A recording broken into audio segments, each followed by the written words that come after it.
네, 안녕하세요. 반갑습니다. 오늘 1월 23일 프리마켓 뉴욕 시작해 보도록 하겠습니다. 저는 김태형이고요. 저는 최부아입니다.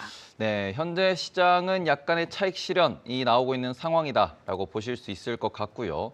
그 차익 실현 같은 경우에는 반도체 쪽에서 살짝 차익 실현이 나오는 모습을 보이고 있고, 전일 실적 발표가 있었던 인텔 같은 경우에는 현재 13% 넘게 하락하는 모습을 보이면서 아무래도 이제 가이던스에 대한 혹은 반도체 생산에 대한 그러한 약간 불만이 인텔의 매도로 이어지고 있다라고 보실 수 있을 것 같습니다. 그리고는 전일 급등했던 혹은 최근에 많이 상승했던 종목들에 대해서 차익 실현이 나오는 모습을 보이고 있다는 점에서 여전히 실적 발표 전에 관망하는 그런 심리가 시장에 깔려 있다라고 볼 수 있을 것 같고요. 그런 상황에서 선물 지수, 오늘도 선물 지수는 계속해서 이제 초록초록하게 원자재들이 올라가는 모습을 보이고 있는데, 원자재에는 무슨 일이 있나요? 네, 금과 은의 랠리가 정말 공격적입니다. 금 선물은 장중 최대 4,956달러, 은 선물은 98달러 88센트를 돌파하며 역대 최고치를 기록을 했는데요. 이 올 초 시장에서는 상반기 내 금 선물이 5,000달러, 은 선물이 100달러에 도달하는 시나리오가 여러 가지 시나리오 중 약간은 불가능에 가까운 최대치라고 봤습니다. 여기에 반박하는 의견들도 적지 않았죠. 하지만 당장 다음 주 내로 금이 5,000달러, 은은 100달러에 달하는 시나리오가 현실화가 되고 있습니다. 네, 한편 그린란드에 대한 미국과 유럽의 무역 갈등이 완화되며 WTI는 정규장에서 2% 넘게 하락했다가 현재는 저가 매수세가 유입되며 1%대 상승 중에 있는데요. 미국과 러시아, 우크라이나의 3자 회담이 예정돼 있는 만큼 러우 전쟁 평화 종전안에 대한 이야기들도 나오고 있습니다. 원유 시장에는 잠재적인 큰 하방 압력으로 작용을 하고 있으니까요. 지정학적인 리스크 부분도 꾸준하게 저희와 함께 확인을 해보시면 좋을 것 같습니다. 네, 그래서 일단은 시장이 약간은 좀 차분해졌다라고 보실 수 있을 것 같고요. 요 차분해진 시장, 하지만 이제 또 주말에 무슨 일이 있을지 모르기 때문에 오늘 프리마켓 뉴욕 일부 이동근 퍼스트 프라임 리서치 대표님과 함께 이야기 나눠보도록 하겠습니다. 대표님 어서 오세요. 네, 안녕하십니까. 네, 일단 시장이 지금 그린란드 이슈로 충격을 한번 받았다가 또 타코로 바로 반등하는 모습을 또 보였다가, 그런데 지금 뭐 인텔도 마찬가지고 GE도 마찬가지고 대형주의 실적 발표는 또 반응이 안 좋은 모습을 보이고 있어요. 네. 그러니까 현 시장 분위기에서 투자자들은 무엇에 최대한 좀 관심을 갖고 보는 게 맞을까요? 사실 이제 그 인텔 실적을 얘기했을 때 저는 사실 그런 생각이 들었거든요. 인텔이 최근 한 달 동안에 47%의 주가 상승을 보였는데 저게 왜 오를까라는 생각을 많이 했어요, 보면서.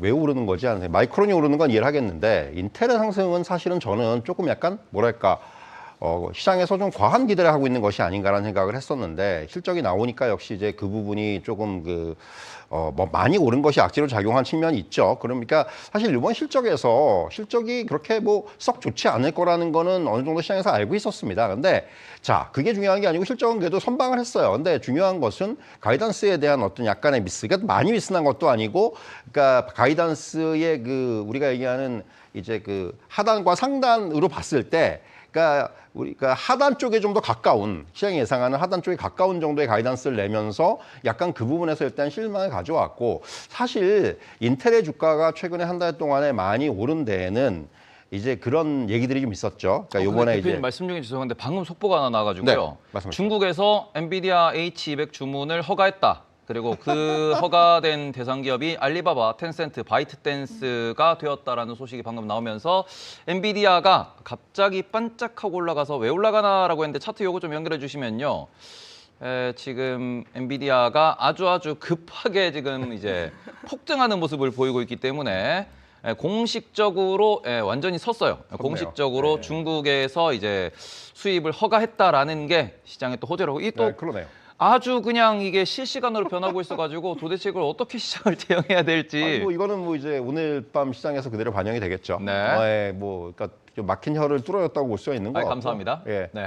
결국은 뭐 지금 엔비디아가 최근에 좀 비실거렸는데 저거 한 방이 굉장히 클 거라는 생각이 드네요. 그러니까 어떻게 보면 H200 관련해서는 시간의 문제였는데 결국 중국이 조금 뭐랄까, 지금 중국 입장에서도 약간 급한 부분도 있는 거고, 그러니까 언제까지 저거를 막아뒀다가 사실은 중국이 저 H200에 좀 기대는 부분들이 있기 때문에 아무래도 중국의 빅테크들이, 그래서 뭐 저거는 어떻게 보면 이제 수순은 수순인데 생각보다는 좀 더 빠르게 허가를 한 것 같아요. 그 부분이 상당히 좀 의미가 있을 것 같고, 뭐 인텔 계속해서 말씀을 좀 드리면은 사실은 그래서 이제 인텔이 이번에 사실 그 주가가 오른 데에는 이게 겉으로 이제 표명되지는 않았지만은 그런 얘기도 있었잖아요. 요번에 요번에 이제 그 컨퍼런스 콜에서 빅테크의 어떤 그 파운드리 수주를 받을 것이라는 얘기가 있었어요.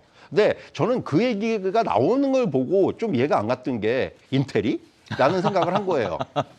삼성전자가 받았다면 이해를 하겠는데 네, 맞습니다. 아시겠지만은 인텔이 엔비디아가 이제 인텔한테 좀 파운드리 한번 줘보려고 테스트를 했잖아요. 근데 결국 엔비디아가 포기했잖아요. 그러니까 이건 뭐 사실 암암리에, 그러니까 엔비디아가 이제 테스트를 중단했다고 표현했는데 실질적으로 포기했다고 봐도 될 것 같아요. 그러니까 이건 왜냐면은 아직까지 오늘 컨퍼런스 콜에도 이제 그런 질문이 나온 걸로 알고 있는데 수율에 대한 부분을 물어봤는데 그 부분에서 제대로 그러니까 뭔가 답변이 안 나왔다라는 또 이제 그런 얘기도 있었고 그래서 지금 수율이 과연 지금 인텔의 지금 파운드리 공정에 대해서 굉장히 좀 지켜 세우고 있는데 과연 그렇게 지켜 세울 만한 공정이냐라는 거는 조금 시장에서는 우리가 한 번쯤 의문을 가져봐야 되는 상황이고 명확하게 지금 TSMC는 물론이거니와 아직까지 삼성전자하고도 조금의 기술 격차는 있는 것이 아닌가 하는 생각이 들거든요.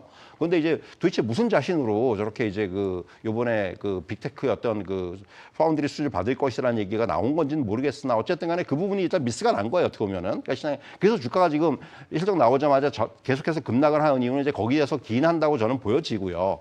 그래서 결국은 이제 인텔에 대한 기대가 좀 과했던 측면이 있다. 이렇게 좀 말씀드리겠고 이번에 이제 어닝시즌에서 제가 이제 몇몇 기업들의 실적을 보니까 사실은 실적이 잘 나왔건 못 나왔건 간에 결국은 몇 가지의 주가가 좀 상대적으로 부진한 기업들을 보면은 뭔가 컨퍼런스 콜 과정에서 약간 의사 전달 과정의 미스라든가 이런 부분들이 좀 눈에 띄는 것들이 있어요, 분명히. 그것도 그렇고 그리고 이제 가이던스가 조금 생각보다 약하게 나온다거나 그러니까 지금 우리나라도 그렇지만은 미국 기업들의 실적에 대한 가이던스가 굉장히 높아져 있는 상황이거든요. 그렇기 때문에 그런 부분들을 조금이라도 충족을 못 시키면은 지금 시장에서는 상당히 그거에 대해서 매서운 반응을 보이고 있다. 이렇게 좀 말씀드릴 수 있을 것 같고요. 그래서 지금 요번 사실 어닝 시즌을 계속해서 지나가면서 이제 다음 주가 굉장히 중요한 주잖아요. 다음 주에 이제 빅테크들의 실적이 본격적으로 발표가 되는데 여기서 이제 어떤 결과들을 내느냐가 굉장히 좀 다음 주에 시장에 미치는 영향이 상당히 크지 않겠는가 이런 말씀을 좀 드릴 수가 있을 것 같습니다. 인텔의 이번 컨퍼런스 콜 내용을 조금은 종합을 해보자면 당장은 이익 창출이 조금은 어렵지만 중장기적으로 보면 양호하다. 그렇기 때문에 우리의 턴어라운드 스토리는 여전히 유지 중이다라고 좀 요약을 해볼 네. 수가 있을 것 같은데 우리가 여기서 찾아볼 수 있는 조금은 긍정적인 모멘텀들은 없을까요? 그러니까 이제 그런 긍정적인 모멘텀을 주가가 이미 선반영을 했다라는 거예요. 한 달에 47%, 1년에 140% 올랐어요. 그러니까 물론 이제 스토리는 알겠는데 자, 이제 지금 시장에서 굉장히 특히 올해 들어서면서 이러한 빅테크라든가 또는 AI 기업들에 대한 어떤 기대치라든가 눈높이가 굉장히 높아져 있어요. 그러니까 이제는 더 이상 우리가 미래에 어떻게 할 거야, 우리가 이렇게 투자를 해가지고 이게 한 2, 3년 뒤에는 어떻게 이게 수익으로 돌아올 거야 이게 아니고 지금 당장 쇼미더머니예요. 그야말로. 지금 돈을 보여달라는 거 쉽게 말하면 이게 어느 정도 이런 그림까지 얘기가 돼줘야 되는 거죠. 막연한 것들에 대해서 시장이 굉장히 지금 좀 냉정하게 좀 반응을 한다고 좀 저는 표현하고 싶은데 그런 상황들이 벌어지고 있고 아마 요번에 이제 M7을 비롯한 빅테크들의 실적에 대해서는 좀 더 시장이 냉엄한 잣대를 들이댈 것 같아요. 보면 그래가지고 사실은 그런 부분들 이번 어닝시에서 제가 이제 좀 우려하는 부분들은 그런 거예요. 지금 계속해서 실적이 잘 나오더라도 가이던스에 대한 부분들이 만약에 조금이라도 부진하다면은 상당히 좀 시장에서는 그거에 대해서 좀 부정적인 반응으로 대응하지 않겠는가 좀 이런 말씀을 좀 드릴 수가 있을 것 같습니다.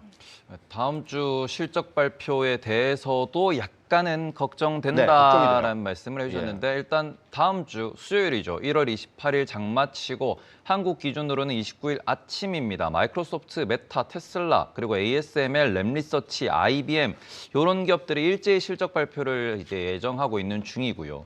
그리고 그리고는 추가적으로 목요일 같은 경우에는 애플과 아마존, 그리고는 뭐 캐터필러의 KLA, 그리고는 이런 기업들에 이어서 뭐 로키드 마틴이라든지 컴캐스트 같은 기업들이 실적 발표를 대기하고 있습니다. 그리고는 그 다음도 보면은 엑소모빌과 쉐브론 같은 경우에도 최근에 좀 시끄러웠던 부분이 베네수엘라 이슈인데 이런 부분에 있어서 다음 주에 아주 굵직한 기업들의 실적이 많기 때문에 이런 부분에서 약간은 걱정이 된다. 그리고는 인텔 같은 경우에는 제가 딱 두 글자로 요약할 수 있을 것 같은데 니가? 네, 인텔 니가라는 느낌이라고 우리가 좀 받아들일 수 있을 것 같은데 뭐 이 자리에서 계속 말씀을 드리지만 인텔의 파운드리 같은 경우에는 하겠다라는 이야기는 하고 있지만 아직까지 이렇다 할 만한 뭔가 결과물이 없는 상황이고 그 결과물에 대한 평가는 삼성전자보다도 조금은 낮게 볼 수 있는 상황이다 보니 네. 지금 현 상황에서는 요 주가를 요 차트를 좀 띄워주시면은 상당히 많이 상승한 상황이었다. 한참 잘 나가던 코로나 이전 기준에서도 50불, 60불 하던 기업인데 지금 이미 바닥에서부터 꽤 많이 상승을 해서 이미 50불이 넘어가는 주가를 기록했었기 때문에 이 부분에 대한 투자자들의 눈높이를 못 맞췄다라고 이렇게 이야기를 해주셨습니다. 저희가 이렇게 이해하면 될까요? 사실 그렇죠. 이제 조금만 더 첨언을 하자면은 그런 거예요. 사실은 이제 그 인텔에 대해서 왜 시장에서 더 기대를 걸었냐 하면은 일단 이제는 미국 정부가 나서서 인텔에다가 뭔가 여기다 이제 베네핏을 주고 투자를 하고 엔비디아까지 끌어들여 가지고 엔비디아도 이제 지분을 인수하고 이런 식으로 이제 뭔가 굉장히 인텔 밀어주기를 지금 노골적으로 하고 있는데 자 이렇게까지 밀어주면은 너네가 뭔가 결과를 보여줘야 될 거 아니냐라는 그런 컨센서스가 좀 형성이 돼 있는 것 같다는 이제 시장에서 이미. 근데 너무 시장이 좀 뭐랄까 그러니까 그 지금 결과물을 내기까지는 아직까지 시간이 너무 짧았던 것이 아닌가 하는 생각이 들기도 해요. 지금 사실 뭐 트럼프 행정부가 인텔을 밀어주기 시작한 거는 불과 이제 1년 남짓인데 그동안 뭘 얼마나 사실은 인텔은 굉장히 어려웠던 시기를 거친 기업이거든요. 사실 아시겠지만은. 그런데 이제 바닥을 한번 보고 나서 이제 좀 살아나려고 하는 기업한테 너무 좀 무거운 짐을 안겨준 게 아닌가라는 생각이 드는 거죠. 개인적으로는. 사실 그런 부분들이 지금 이제 주가와 또 이제 이런 기대감과의 괴리 전 이렇게 좀 표현을 하고 싶습니다.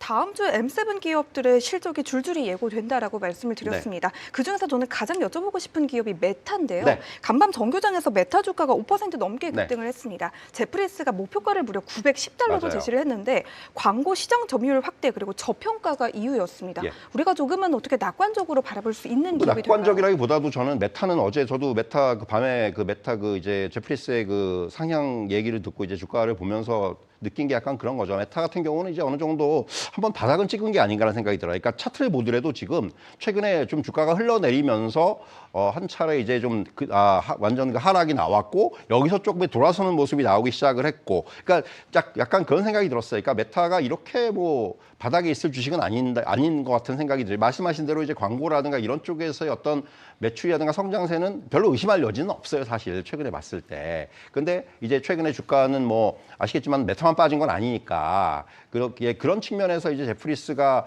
그러니까 딱 그 리포트의 내용을 좀 보니까 빠지면 사야 되는 주식이다라는 그런 좀 뉘앙스의 리포트에 한마디로 얘기해서 지금 뭐 충분히 전평가돼 있고 그래서 사실은 저도 어느 정도는 동의를 하고요. 그래서 이번에 뭐 실적은 뭐 크게 그러니까 실적이 뭐 못 나오거나 하는 것보다는 결국은 이제 시장의 평가라는 생각이 드는 거죠. 이제 특히 메타 같은 회사는 그러니까 뭐 아시겠지만 이제 빅테크 내에서도 또 M7 내에서도 실적이 나왔을 때 어떤 부분을 중점적으로 봐야 되는지는 기업마다 다른 거잖아요. 뭐 엔비디아 같은 경우는 사실은 뭐 이제 그 AI 뭐 칩에 관련된 매출이라든가 이런 부분을 봐야 되고 메타 같은 경우는 뭐 지금 말씀하신 대로 이제 광고 쪽이라든가 이런 쪽에서의 어떤 그 성장세라든가 이런 걸 좀 봐야 되는 회사고 그래서 이제 그런 것들을 보면은 이제 사실은 메타의 지금 상황을 보면은 저는 충분히 그 좀 이제는 메타는 매수의 관점에서 접근을 해도 되는 위치가 아닌가라는 이제 그런 개인적으로는 좀 그런 말씀을 드릴 수가 있을 것 같습니다.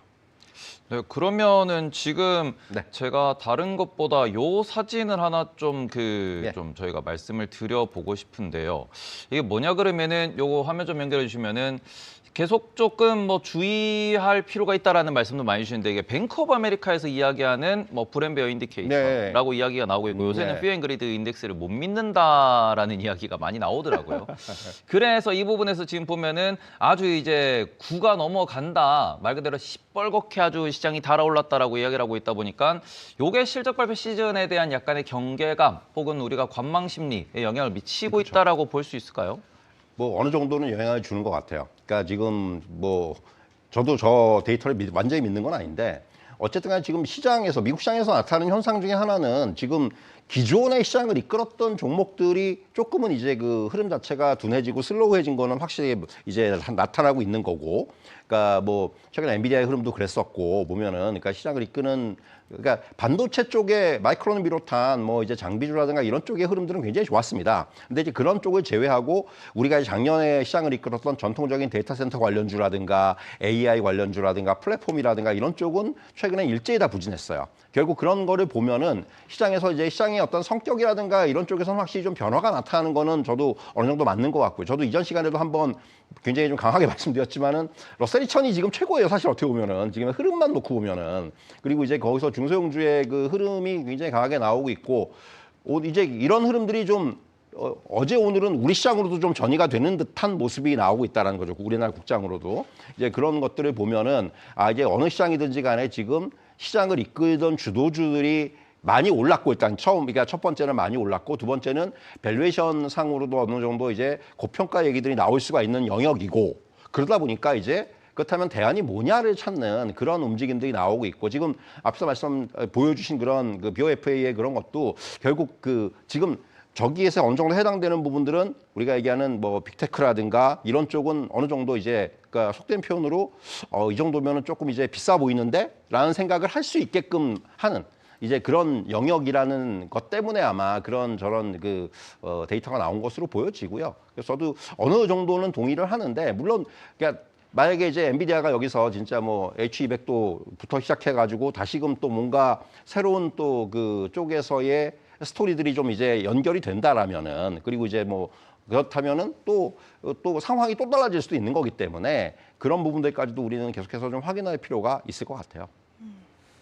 네, 그래서 지금 비싸다라고 말씀해 주셨는데 네. 이 화면을 좀 보여주시면은 확실히 시장 기준으로 이게 포워드 PER 기준입니다. 이게 1년 뒤에 앞으로 4개 분기 동안 벌 돈을 가지고 이게 PER을 만든 지표들인데 네. 보시면 애플이 27배, 그리고 엔비디아가 최근에 많이 내려왔지만 여전히 24배다. 마이크로소프트도 24배다. 이 부분에 대한 부담감을 느끼고 있고 그러다 보니까 시장에서는 지금 이번 실적 발표에서 숫자를 이야기하고 싶어 한다라고 하셨는데 앞서서 이제 실적 발표도 잠깐 얘기를 했었지만 그러면은 숫자 중에서 저희가 이번 실적 발표에서 어떤 숫자에 좀 더 주목을 해야 될까요? 일각에서는 뭐 캐펙스를 보자 아니면은 뭔가 뭐 EPS 중심으로 봐야 된다 혹은 이제 마이클 버리도 얘기했죠. 자사주 매입 소각이 앞으로 줄어들 수도 있으니까 뭐 그런 거를 봐야 될지 어떤 숫자에 좀 더 집중을 하고 계실까요? 사실 저는 뭐 기본적으로 이제 근본적으로는 EPS를 저도 이제 많이 좀 보는 편이고 사실 이제 아시겠지만 회사의 순이익 갖다가 이제 그러니까 주식수로 나눈 거지 않습니까? 그래서 이제 그러니까 주당 순이익을 지금 가장 많이 보는 쪽이고 그리고 이제 제가 보는 거는 결국은 뭐 영업이익률이라든가 이런 부분도 굉장히 중요하게 봐요. 왜냐하면 이게 얼마나 이 회사가 효율적으로 돈을 벌고 있는지에 대한 부분 갖다가 좀 보는 상황이고 그리고 또 하나는 결국 기업의 진짜 체력은 저는 잉여현금 흐름이라는 생각을 하고 있거든요. 그러니까 뭐 이제 KPX 같은 지출 다 빼고 그러니까 자유롭게 이제 회사가 쓸 수 있는 돈이죠. 여기가 이제 결국 이제 이런 어떤 여유 자금이라는 표현도 뭐 맞는 것 같고, 그러니까 잉여현금 흐름, 그러니까 기업의 진짜 체력이 거기 있다고 생각을 하기 때문에 이 부분도 좀 유심히 보는 그런 상황이고, 그래서 제가 보는 중요하게 실적에서 중요하게 보는 지표들은 그런 것들을 꼽을 수가 있을 것 같아요. 근데 앞에서 말씀드렸다시피 기업별로 약간 그 차이가 있겠죠. 아무래도 뭐 이제 확인할 내용이라든가 엔비디아나 AMD 같은 이런 반도체 AI 기업들은 데이터 센터 부문의 매출이라든가 뭐 이런 것들이 지금 아무래도 가장 우리가 봐야 되는 메인이 아닌가 하는 생각이 들고, 그리고 이제 또 메타 같은 기업들은 앞에서 말씀드렸다시피 뭐 광고 매출 또 뭐 이용자 수 이런 것들, 또 이제 예를 들면 코카콜라 같은 경우는 이제 그 원가 관리하고 관련된 이 매출 총이익률이 굉장히 중요하거든요. 그래서 이런 것들이 가장 좀 중요하게 봐야 되는 지표가 아닌가. 또 이제 어떤 그 유통주라든가 이런 쪽은 이제 매장당 뭐 이익이라든가 매장, 그러니까 이 이익률의 변화라든가 이런 부분들도 굉장히 또 중요하게 우리가 봐야 되는 지표예요. 그런 것들이 아무래도 이제 산업별로 또 이제 기업별로 약간씩 좀 다른, 그러니까 그 우리가 중점적으로 봐야 되는 지표들이 약간씩 달라질 수 있다라는 부분, 그런 것들은 우리가 조금 알고 있으면 상당히 좋을 것 같습니다. 알겠습니다. 저희가 이렇게 인텔 그리고 M7 기업들의 이슈에 대해서 짚어봤다면 이번에는 지정학적 이슈로 한번 넘어와 보면 좋을 것 같습니다. 미국과 유럽의 그린란드에 대한 지정학적 이슈가 지금은 약간은 갈등이 완화된 모습이 있는 것 같습니다. 폭스 비즈니스와 인터뷰를 통해서 트럼프 대통령이 미국과 유럽의 구체적인 합의 내용이 공개가 되지 않았는데 미국이 어떤 것을 요구하며 유럽은 또 어떤 것을 요구를 하고 있냐라는 질문에 대해서 트럼프 대통령은 미국은 아무것도 대가를 치르지 않아도 된다라고 답변을 했다고 전해지고 있습니다. 이러한 상황에 대해서 지금 그린란드 이슈가 어떻게 좀 흘러가고 있는 걸까요? 사실 이제 프랑스라든가 이제 독일이라든가 영국의 이제 그 언론들의 제가 보도를 좀 종합을 해봤어요. 이제 간밤에 이제 이 얘기를 들으면서. 근데 결국 나온 거는 그거죠. 이제 프레임워크라는 표현을 썼는데 결국 그린란드가 이게 그게 무슨 내용이냐 과연. 그렇다면 이건 결국 프레임워크는 한마디로 얘기해서 미국이 그러니까 그린란드를 병합은 하는 건 아니지만은 거의 그린란드에 대한 어떤 군사라든가 자원에 대해서는 거의 무한적인 접근권을 허용하는 것이 아니냐 이런 쪽으로 가는 것 같아요. 지금의 어떤 그런 뭐 그 유럽 쪽에서의 어떤 언론의 그 보도들을 종합을 해 보면은 약간씩 뉘앙스는 다르지만은 결국은 그러니까 뭐 합병은 아닌데 거의 뭐 합병과 준하는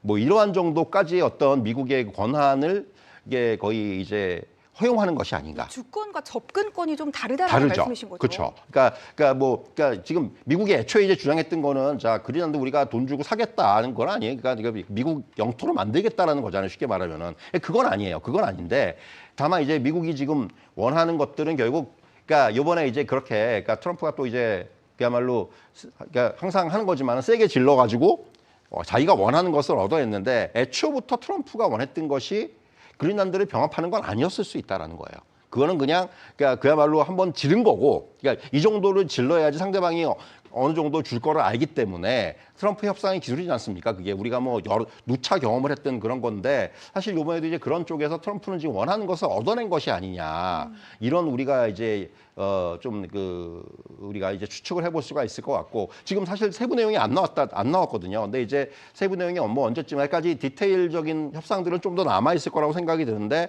아마도 그런 협상을 주도하는 거는 루비오 국무장관이라든가 이런 쪽에서 아마 주도를 할 거예요. 그런데 어쨌든 간에 지금 프레임워크 큰 틀에서 보면은 결국 말씀드린 대로 군사라든가 자원에 대한 접근권, 뭐 그래서 여기에 이제 포함되는 것이 트럼프 대통령이 구사 중인 미사일 방어 체계인 골든돔 같은 경우 여기다 이제 배치를 하고 여기 이제 또 이제 지금 거기 주둔하고 있는 미군 기지에는 완전히 이제 주권을 그 안에서 이제 미국이 독자적인 어떤 주권에 거기서 인정을 받고 이런 것들이 이제 포함되는 내용으로 보여지고요. 또 하나 이제 말씀드린 대로 그린란드의 광물 자원에 대한 통제권.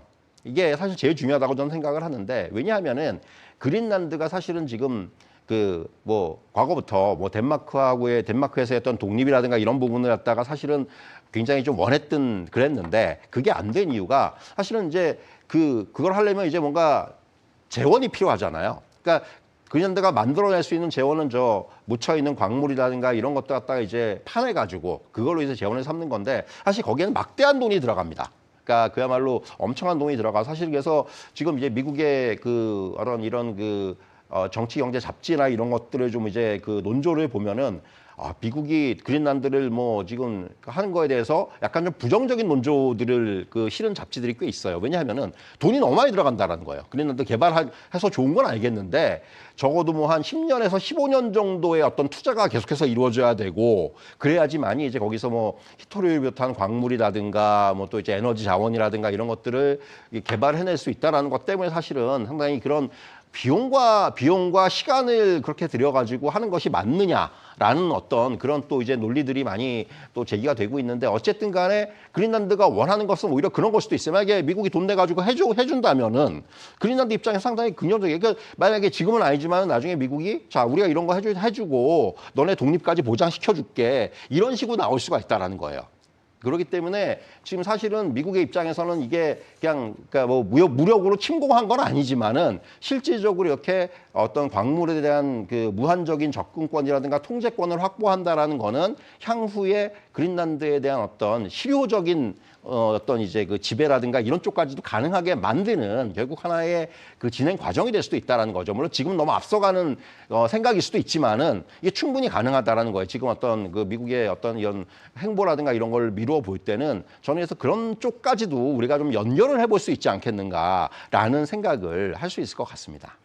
근데 지금 유럽 쪽의 언론을 확인을 해보셨다라고 하셨는데 간밤에 나온 소식으로는 이제 트럼프가 오히려 유럽 쪽으로 또 추가 협박 아닌 협박을 하더라고요. 네, 그렇죠. 그 미국 자산을 팔면은 어마어마한 보복을 하겠다. 그런 네, 얘기를 그렇죠. 했고. 맞아요. 그리고 유럽 쪽에서는 지금 뭐 반응 자체가 좀 격렬하다라는 수준까지 좀 올라가가지고 그렇죠. 이제 미국의 제국주의라든지 아니면 트럼프의 발언이라든지 이런 부분을 좀 많이 비판하고 있는 상황입니다. 근데 그 상황에서 우리가 지금 협상이 됐다고 혹은 시장이 올라갔다라는 부분은 미국과 네. 나토 총장이 만난 거거든요. 그렇죠. 그러니까 덴마크가 오케이를 했다, 혹은 뭐 프랑스나 독일이 오케이를 해서 예. 뭐 EU에서 이야기가 나온 게 아니고 맞아요. 나토랑 미국이 협상을 하고 있는데 이게 올바른 그 진행 상황인지는 좀 자, 궁금해가지고요. 그게 이제 왜냐하면은 네. 자, 거기에 이제 몇 가지 이유가 있는데 하나는 지금 사실은 그 핵심은 이게 결국은 미국이나 나토나 서로 간에 이게 만약에 여기서 그러니까 미국이나 나토의 공동의 적은 어디겠습니까? 러시아, 중국 이런 쪽인 거예요. 네. 그러니까 만약에 지금 여기서 만약에 이제 좀 이제 극한 상황으로 가가지고 뭐 예를 들면 나토가 이제 미국하고 이제 완전 등을 진다거나 이런 상황으로 가게 되면은 사실은 유럽 입장에서도 좀 난감해지는 거예요. 러시아가 이제 만약에 진짜 이쪽 그 북극 관련돼서 뭐 영유권을 주장하거나 또는 이제 뭔가 이제 공세적인 입장을 취했을 때 이것을 이제 어떻게 방어를 할 것이냐에 대한 부분 이런 부분들 때문에 미국도 사실은 마찬가지고 그러니까 나토가 득을 져가지고 진짜 최악의 상황으로 가기는 싫은 거예요. 그래서 일단 지금 미국의 어떤 우리가 얘기하는 카운터 파트너가 일단 나토가 된 거고요. 그래서 일단 이거는 군사적인 부분 먼저 군사 안보적인 부분이 먼저 제기가 된 거고 EU 내에서는 지금 뭐 언론에서 보도가 됐지만은 사실 EU 내에서는 지금 약간의 그 입장이 달라요. 그러니까 EU를 지금 이끌고 있는 국가를 우리가 흔히 얘기하자면 프랑스하고 독일을 들 수가 있는데 프랑스의 입장과 독일의 입장이 좀 다른 거죠. 그러니까 독일은 미국과 일단 대화를 해야 된다는 입장이에요. 협상의 테이블로 나와야 된다는 게 독일의 입장이고 프랑스는 달라요. 마크롱 대통령은 사실은 가장 먼저 ACI 얘기를 가장 먼저 한 게 마크롱 대통령이고 이거 우리가 강력하게 미국에 대해서 우리가 보복 조치를 취해야 된다라는 그런 입장이에요. 그러니까 무역적인 측면에서 그야말로 무역 바주카포라는 얘기를 언론에서 많이 했지 않습니까? 예, 그거를 사실 주장한 게 마크롱이었고 또 그러니까 프랑스의 입장은 상당히 강경한 거고 독일의 입장은 그렇지가 않아요. 상대적으로 온건주의고 그렇기 때문에 약간 입장이 달라졌고 그래서 이제 사실은 어떻게 보면 지금 트럼프 대통령 입장에서는 이런 EU의 분열을 약간 노리는 또 이제 그러한 또 수순으로의 어떤 그 행보를 보인 것도 그러니까 일단 나토하고의 어떤 얘기는 말씀드린 대로 이제 안보라든가 군사적인 측면에서의 접근이 우선적으로 될 수밖에 없었던 측면이 있는 거고 그리고 이제 말씀하신 대로 사실 유럽의 굉장히 스탠스가 굉장히 격렬했어요. 미국이야 뭐 덴마크 같은 나라는 국채 다 팔겠다. 일부는 이미 액션에 들어갔고 그런데 지금 아시겠지만 EU가 가지고 있는 미국 국채가 한 8조 달러 이 정도 규모가 된다고 그러더라고요. 약간 어떤 기관마다 약간의 추정치는 다른데 자 그런데 그게 과연 시장에 그러니까 자 이제 미국 마음에 안 드니까 다 팔자라고 해서 이게 다 물량에 나올 수 있느냐는 다른 얘기예요. 대부분이 그것은 민간이 가지고 있는 사실은 국채인 거지 무슨 뭐 정부가 그걸 마음대로 할 수 있는 그런 국채는 아니라는 거예요. 그렇기 때문에 사실은 그런 부분을 보자면은 그게 우리가 이제 셀 아메리카라는 얘기가 굉장히 시장에서 많이 나왔었는데 그거는 또 막상 그거는 이제 우리가 얘기하는 그런 어떤 구호와 현실과는 굉장히 차이가 있을 수 있다라는 거죠. 그러니까 그리고 또 이제 현실적으로 만약에 미국채를 판다. 뭘 살 겁니까? 그 자금을 가지고 투자처가 마땅하지가 않아요, 솔직히. 예, 그러니까 그런 부분들까지도 현실적인 부분들까지도 우리는 어느 정도 생각을 해야 된다는 거예요. 그러니까 그걸 누구나 다 알고 있는 거예요. 그러니까 결국은 이것은 어떻게 보면 협상용의 서로 간의 이제 전략인 거죠. 트럼프 대통령이 처음부터 아예 그린란드를 우리 돈 주고 사겠다는 얘기를 한 것도 협상의 어떤 제스처였던 거고. 유럽에서 우리 미국채 다 팔겠다라는 것도 마찬가지로 그건 협상의 제스처였다는 거예요. 이제 지금 거기서 이제 어떻게 보면 협상이 시작되는 거고, 이게 말씀드린 대로 일단 프레임워크는 좀 어느 정도 나온 것 같은데, 이제 그렇다면은 이 프레임워크를 통해서 실질적인 결과가 어떻게 나올지는 저는 조금 더 두고 봐야 된다고 생각을 해요. 그래서 아직까지도 지금 트럼프 대통령 여전히 좀 강경한 입장을 보이는 것도 마찬가지로 협상의 전략이라고 저는 좀 생각이 들고요. 그래서 이제 저는 협상이 끝난 게 아니고 이제 시작이라는 생각이 듭니다. 그래서 이제 세부적인 협상에서 일단 우선적으로 뭐 골드놈의 배치라든가 광물에 대한 어떤 통제권이라든가 이런 얘기가 좀 나오고 있지만은 이거는 또 변화가 될 수가 있어요. 그래서 저는 이 부분은 계속해서 우리가 그 과정을 두고 보면서 확인할 필요가 있다. 다만 시장은 항상 뭐 금융시장이라는 건 빠르게 반응을 하잖아요. 그러니까 걱정을 했던 거는 정말 세라 아메리카였잖아요. 만약에 정말 팔면 어떡하지? 일단 빠져요. 그리고 나서 타코다. 이게 다시 이제 돌아섰다 하면은 오르는 거, 다시 이제 그거에 대해서 즉각적인 반응을 보이는 거고, 그렇기 때문에 이런 부분은 제가 이제 말씀드린 그런 맥락에서 좀 이해를 하시는 것이 조금 더 맞지 않나 이런 말씀을 드릴 수가 있을 것 같습니다. 이 지정학적 리스크의 연장선상에서 본다면 네. 미국과 러시아, 우크라이나도 3자 회담을 앞두고 있다고 합니다. 거의 장장 4년간에 걸친 전쟁이 만약에 종식이 된다면 시장에 어떤 영향을 좀 주게 될까요? 사실 이제 그런 얘기들, 트럼프 대통령이 그런 얘기를 했죠. 95%까지 지금 됐는데 5%가 남았다. 그런데 그 남은 5%가 메인인 거예요. 그 5%를 좁히는데 시간이 얼마나 걸릴지 모르는 거죠. 그러니까 누가 오늘 아까 제가 이제 어떤 분하고 얘기를 나누다 그런 말씀, 연세가 좀 있으신 분인데 예를 들어주시더라고 저한테. 뭐 자네 6.25 전쟁이 3년 넘게 했다고 그러는데 실제로 전쟁한 기간이 얼마나 되는지 아느냐고 나한테 물으시더라고요. 그래가지고 얼마 정도 되는데 그랬더니만 1년 좀 넘는다. 나머지는 휴전 협상이었다. 2년은. 그런 말씀하시더라고요. 그러니까 그 러시아 우크라이나 얘기를 하시면서 저한테 그 얘기를 하신 거예요. 그래가지고 제가 딱 단번에 이해가 되더라고요. 아, 무슨 얘기인지 알겠습니다. 이제 그렇게 저도 반응을 했는데 그런 거죠. 그러니까 이게 사실은 실질적으로 전쟁 부딪히는 경우와 그리고 이제 이렇게 뭔가 협상은 사실 굉장히 지난한 결과를 지금 이제 과정을 겪어야 되는데 지금 아직도 사실 트럼프 대통령이 얘기했던 거는 크리스마스 이전에 된다고 그랬잖아요. 근데 지금 뭐 크리스마스 지난 지가 한 달이 넘었는데. 원래는 임기 시작하고 2주만. 그렇죠. 원래 그러니까 지금 말이 계속 바뀌게 이게 이러는 거예요. 이게 지금 상황이. 쉽지 않은 일이죠. 정말 쉽지 않은 일이에요. 그러니까 말씀드린 대로 그 5%를 좁히는 게 굉장히 어려운 거예요. 거기 쟁점들은 다 들어가 있는 거죠. 뭐 예를 들면 돈바스에 대한 어떤 영유권 주장이라든가 이런 부분 거기 다 들어가 있는 거고 또 이제 그 원자력 발전소 어떻게 할 건지 그거 다 들어가 있는 거고 거기에 그런 거기 때문에 그거를 좁히는 과정이 지금 서로 간에 의견을 못 좁히는 거죠. 거기서. 그래서는 뭐 힘들 수도 있겠네요. 저는 어렵다고 봐요, 이번에도. 그러니까 지금 뭔가 그 서로 간에 진짜 굉장한 어떤 뭐 양보라든가 생각에 전환이 있지 않는 한은 저는 이 상황이 상당히 오래 갈 것 같아요. 그래서 사실 제가 좀 걱정하는 부분은 근데 이제는 시장에서 이거에 대한 반응이 굉장히 없어요. 사실은 크지가 않아요. 그러니까 우리 증시에서 그냥 이런 얘기가 나올 때마다 약간 그 뭐 건설 기계 관련주라든가 이런 게 오르는 거 정도 빼고는 사실은 시장은 이거에 대해서 크게 반응을 지금 안 보인다. 그러니까 어느 정도 이제 항상 그런 재료라는 게 자꾸 반복 재탕되고 삼탕이 되면은 사실 그 재료의 가치는 떨어지는 거거든요.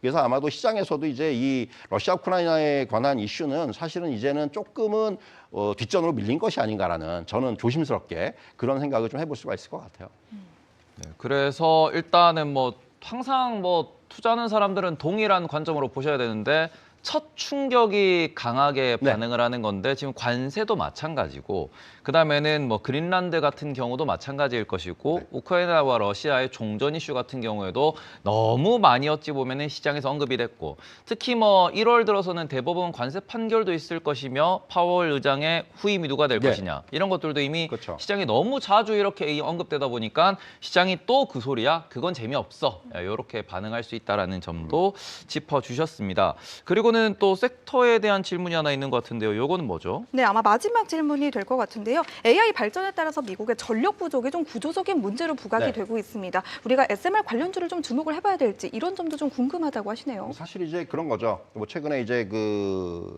트럼프 대통령 행정부가 결국은 그 빅테크들한테 약간의 그 경고를 했잖아요. 그러니까 너네 그렇게 전력 많이 쓸 거면은. 그러니까 너네가 직접 그 발전소 지어가지고 너네가 쓸 전력은 너네가 만들어 써라. 한마디로 이게 이게 뭐 전력 경매 뭐 이런 건데 그야말로. 그러니까 지금 그 배경은 그런 거예요. 지금 가정용 전력 요금이 지금 너무 많이 오른다는 거죠. 그래서 이제 그렇지 않아도 지금 중간 선거를 앞두고 사실은 이게 물가에 대한 거에 되게 민감하게 지금 트럼프 대통령이 반응을 하고 있잖아요. 근데 이제 전력 요금이 오른다는 것이 어떤 물가 상승으로 연결될 수 있는 측면이 있기 때문에 그래서 이제 빅테크들한테 이렇게 지금 경고를 한 거고, 그러니까 이미 뭐 메타도 그랬고 어제 같은 경우 이제 마이크로소프트도 우리가 이제 그 발전소 지어가지고 우리가 이제 전력 공급을 하겠다 뭐 이런 얘기 했었고, 결국 이제 수요가 계속해서 늘어날 수밖에 없어요. 메타도 이번에 이제 뭐 오클러를 비롯해서 이런 그 원전 회사들하고 이제 계약을 맺고 뭐 기가와트급의 이제 그 전력 갖다가 이제 그 발전소를 짓기로 했는데, 결국 그런 것의 핵심이 지금은 어떤 그 대형 발전소보다는 SMR 쪽으로 지금 이제 시선이 모아질 수밖에 없다는 거죠. 아시겠지만 SMR 같은 경우는 그러니까 어떤 위치적인 측면이라든가 또는 어떤 어떤 건설의 간편성이라든가 이런 측면에 봐서는 사실은 굉장히 그 유리한 조건들을 가지고 있는 거죠. 그러니까 뭐 입지적인 측면에서도 대규모 데이터 센터 옆에다가 바로 그냥 뭐 송전망 같은 거 깔 필요도 없어요. 옆에다 바로 그냥 지어가지고 거기서 바로 전기를 공급해 줄 수 있다는 거 굉장히 편하죠. 그리고 가동률도 어느 정도 이제 그 탄력적으로 운영이 가능하다는 얘기고, 공장에서 미리 딱 제작을 해가지고 딱 갖다 주는 이런 시스템이기 때문에 그런 쪽에서도 상당히 편리성을 가지고 있기 때문에 SMR의 중요성이 지금 계속해서 부각이 되고 있는 상황이고, 물론 아직까지 상용화 단계는 빠르면 내년 정도가 될 것 같은데, 지금 이제 뉴스케일 파워라든가 오클로라든가 지금 가장 앞서 있는 회사들의 상용화가 내년 정도로 예정이 돼 있기 때문에 아마 내년부터는 굉장히 진짜 이쪽이 붐이 일어날 거예요.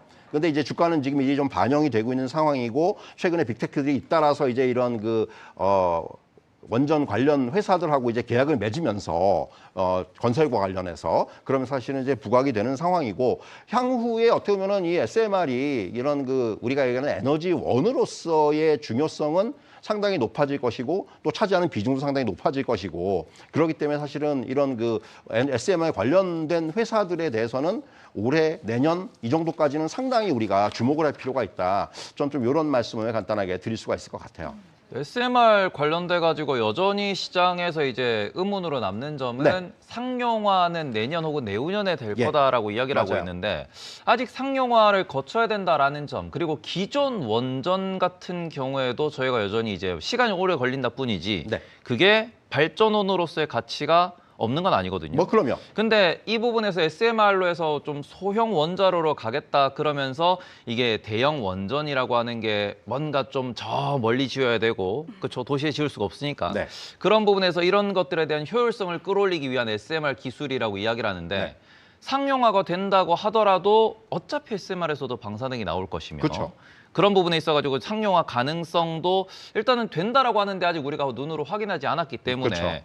비중을 크게 가져가기는 어렵지 않을까라는 생각도 하거든요. 뭐 사실 이제 그거는 뭐 이제 투자 선택의 문제라는 생각이 드는데, 사실 저는 이제 보면은 이 지금 뉴스케일 파워라든가 이런 회사들의 어떤 기술력이라든가 이런 부분들은 거의 뭐 이제 다 올라왔고, 뭐 아시겠지만은 뉴스케일 파워는 지금 이제 원자력 규제위원회 승인도 다 끝났어요. 네. 그래서 이제 결국은 이제 어쩌면 시기적인 부분들이 남은 것이 아닌가 하는 생각이 들고, 지금 결국 그런 말씀하신 이제 그런 여기 뭔가 이제 좀 약간 리스크 요인들 같은 경우를 이제 어떻게 잘 이제 완화시키고 이제 이 부분을 잘 넘어가느냐가 굉장히 중요한 이제 쟁점이 될 것 같은데, 어쨌든 저는 그래도 지금 보면은 SMR 보면은 그러니까 이 전기를 안정적으로 만들 수 있고 또 탄소 배출을 또 감당을 할 수 있고 이런 부분들, 그러니까 완벽하게 뭐 친환경은 아니지만은 굉장히 현실적인 과정에서는 가장 좀 그래도 대안으로 꼽을 수 있는, 우리가 전기를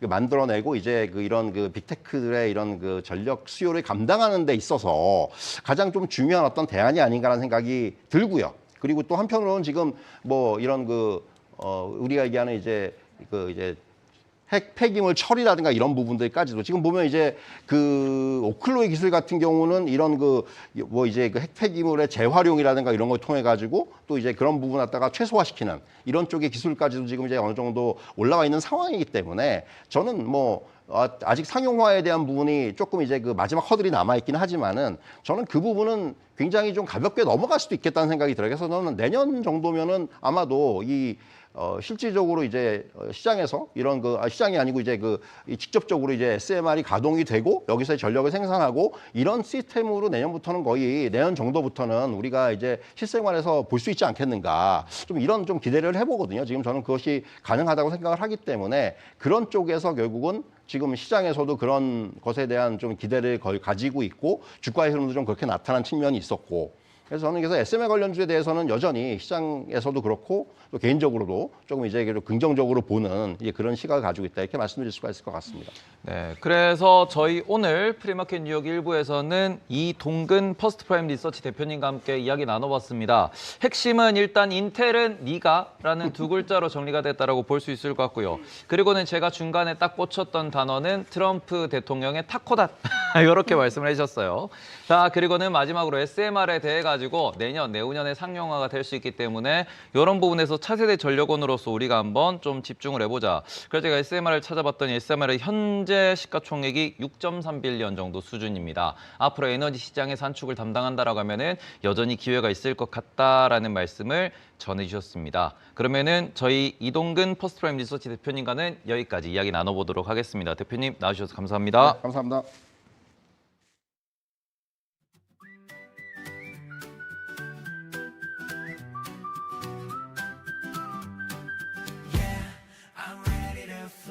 보이지 않는 벽에 갇혀 헤매던 날들 상처투성이 날개는 너무 작아 보였지 사람들은 말해 넌 날 수 없다고 그저 땅만 보고 사는 게 편할 거라고 하지만 가슴속 깊은 곳에서 무언가가 꿈틀대고 있어 불어오는 저 거친 비바람이 나를 밀어내도 물러서지 않아 움츠렸던 어깨를 펴고 그 날개를 펼쳐볼 시간이야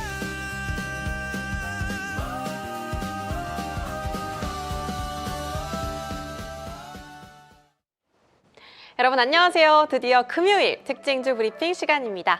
간밤 뉴욕 증시엔 어떤 핫한 이슈가 이렇게 시장에 나왔는지 저희가 한번 짚어보도록 하겠습니다. 첫 번째 헤드라인 넘어가 볼게요. 첫 번째 헤드라인은 분위기 좋았던 뉴욕 증시입니다. 뉴욕 증시가 이틀 연속 상승세를 보였죠. 이렇게 트럼프 대통령을 둘러싼 미국과 유럽 간의 관세 갈등 우려가 누그러졌고요. 미국의 경제 지표도 예상보다 잘 나오면서 투자 심리가 살아났는데요.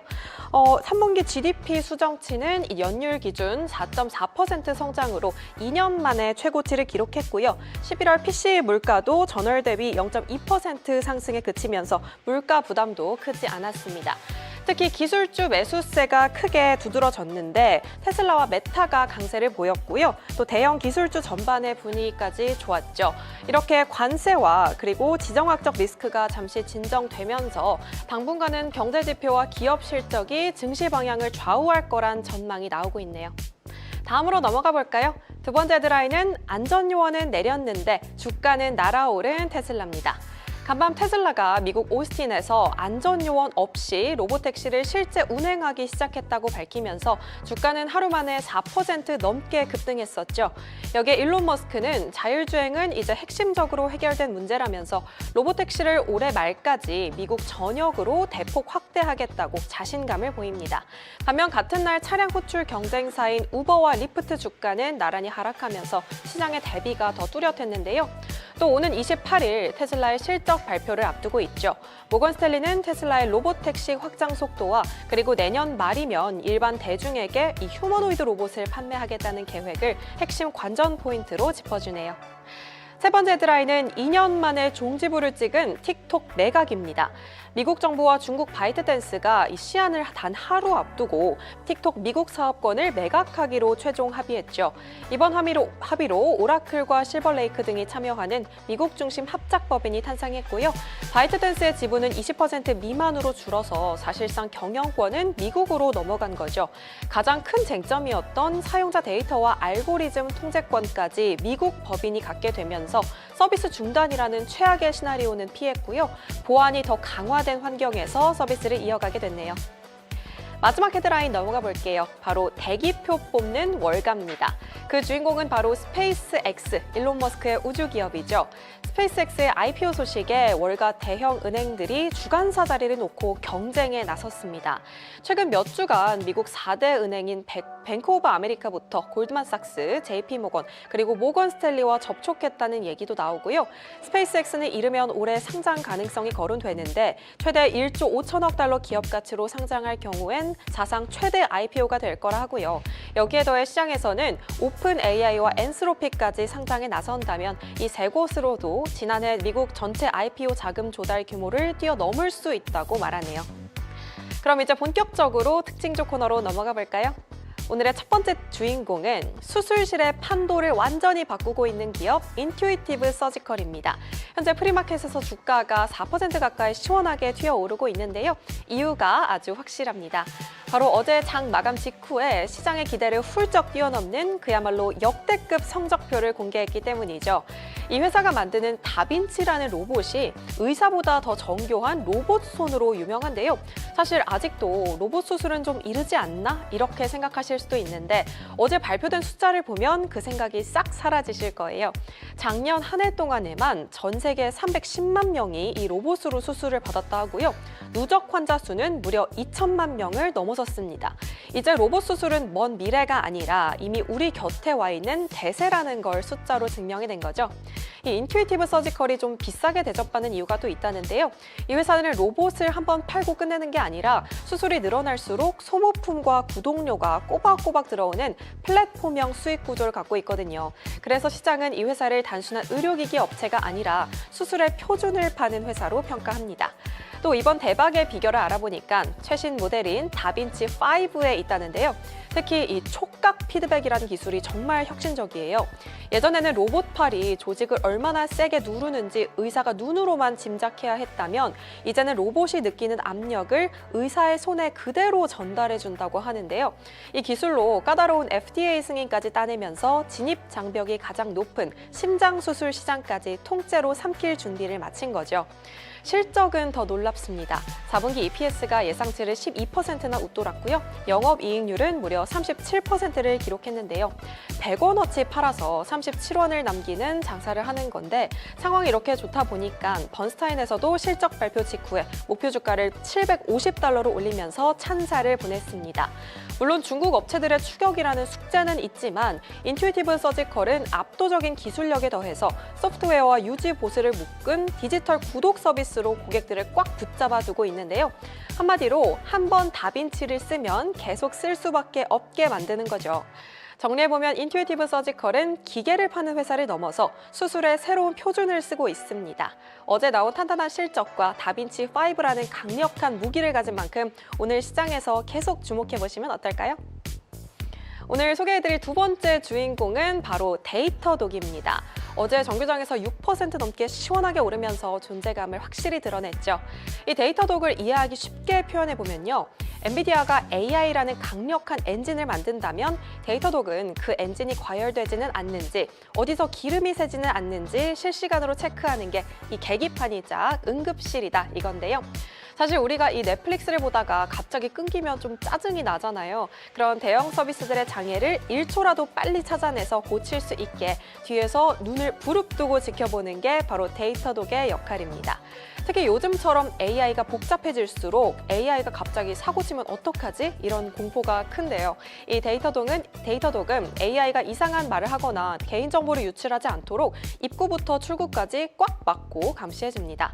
한마디로 AI 시대의 보안 요원인 셈이죠. 이번에 주가가 뛴 건 증권사 스티펠의 기분 좋은 매수 신호 덕분이었는데요. 4분기 매출 성장률이 다시 가속 페달을 밟을 거라는 전망이 나왔어요. 물론 경쟁사인 스노우플레이크가 최근 관련 기업을 인수하면서 데이터독의 영역을 거세게 파고들고는 있지만 전문가들은 오히려 느긋합니다. 경쟁 우려는 이미 주가에 다 반영됐고 이제는 올라갈 일만 남았다는 거죠. 여기서 우리가 주목해야 할 진짜 흥미로운 포인트는 바로 오는 2월 12일입니다.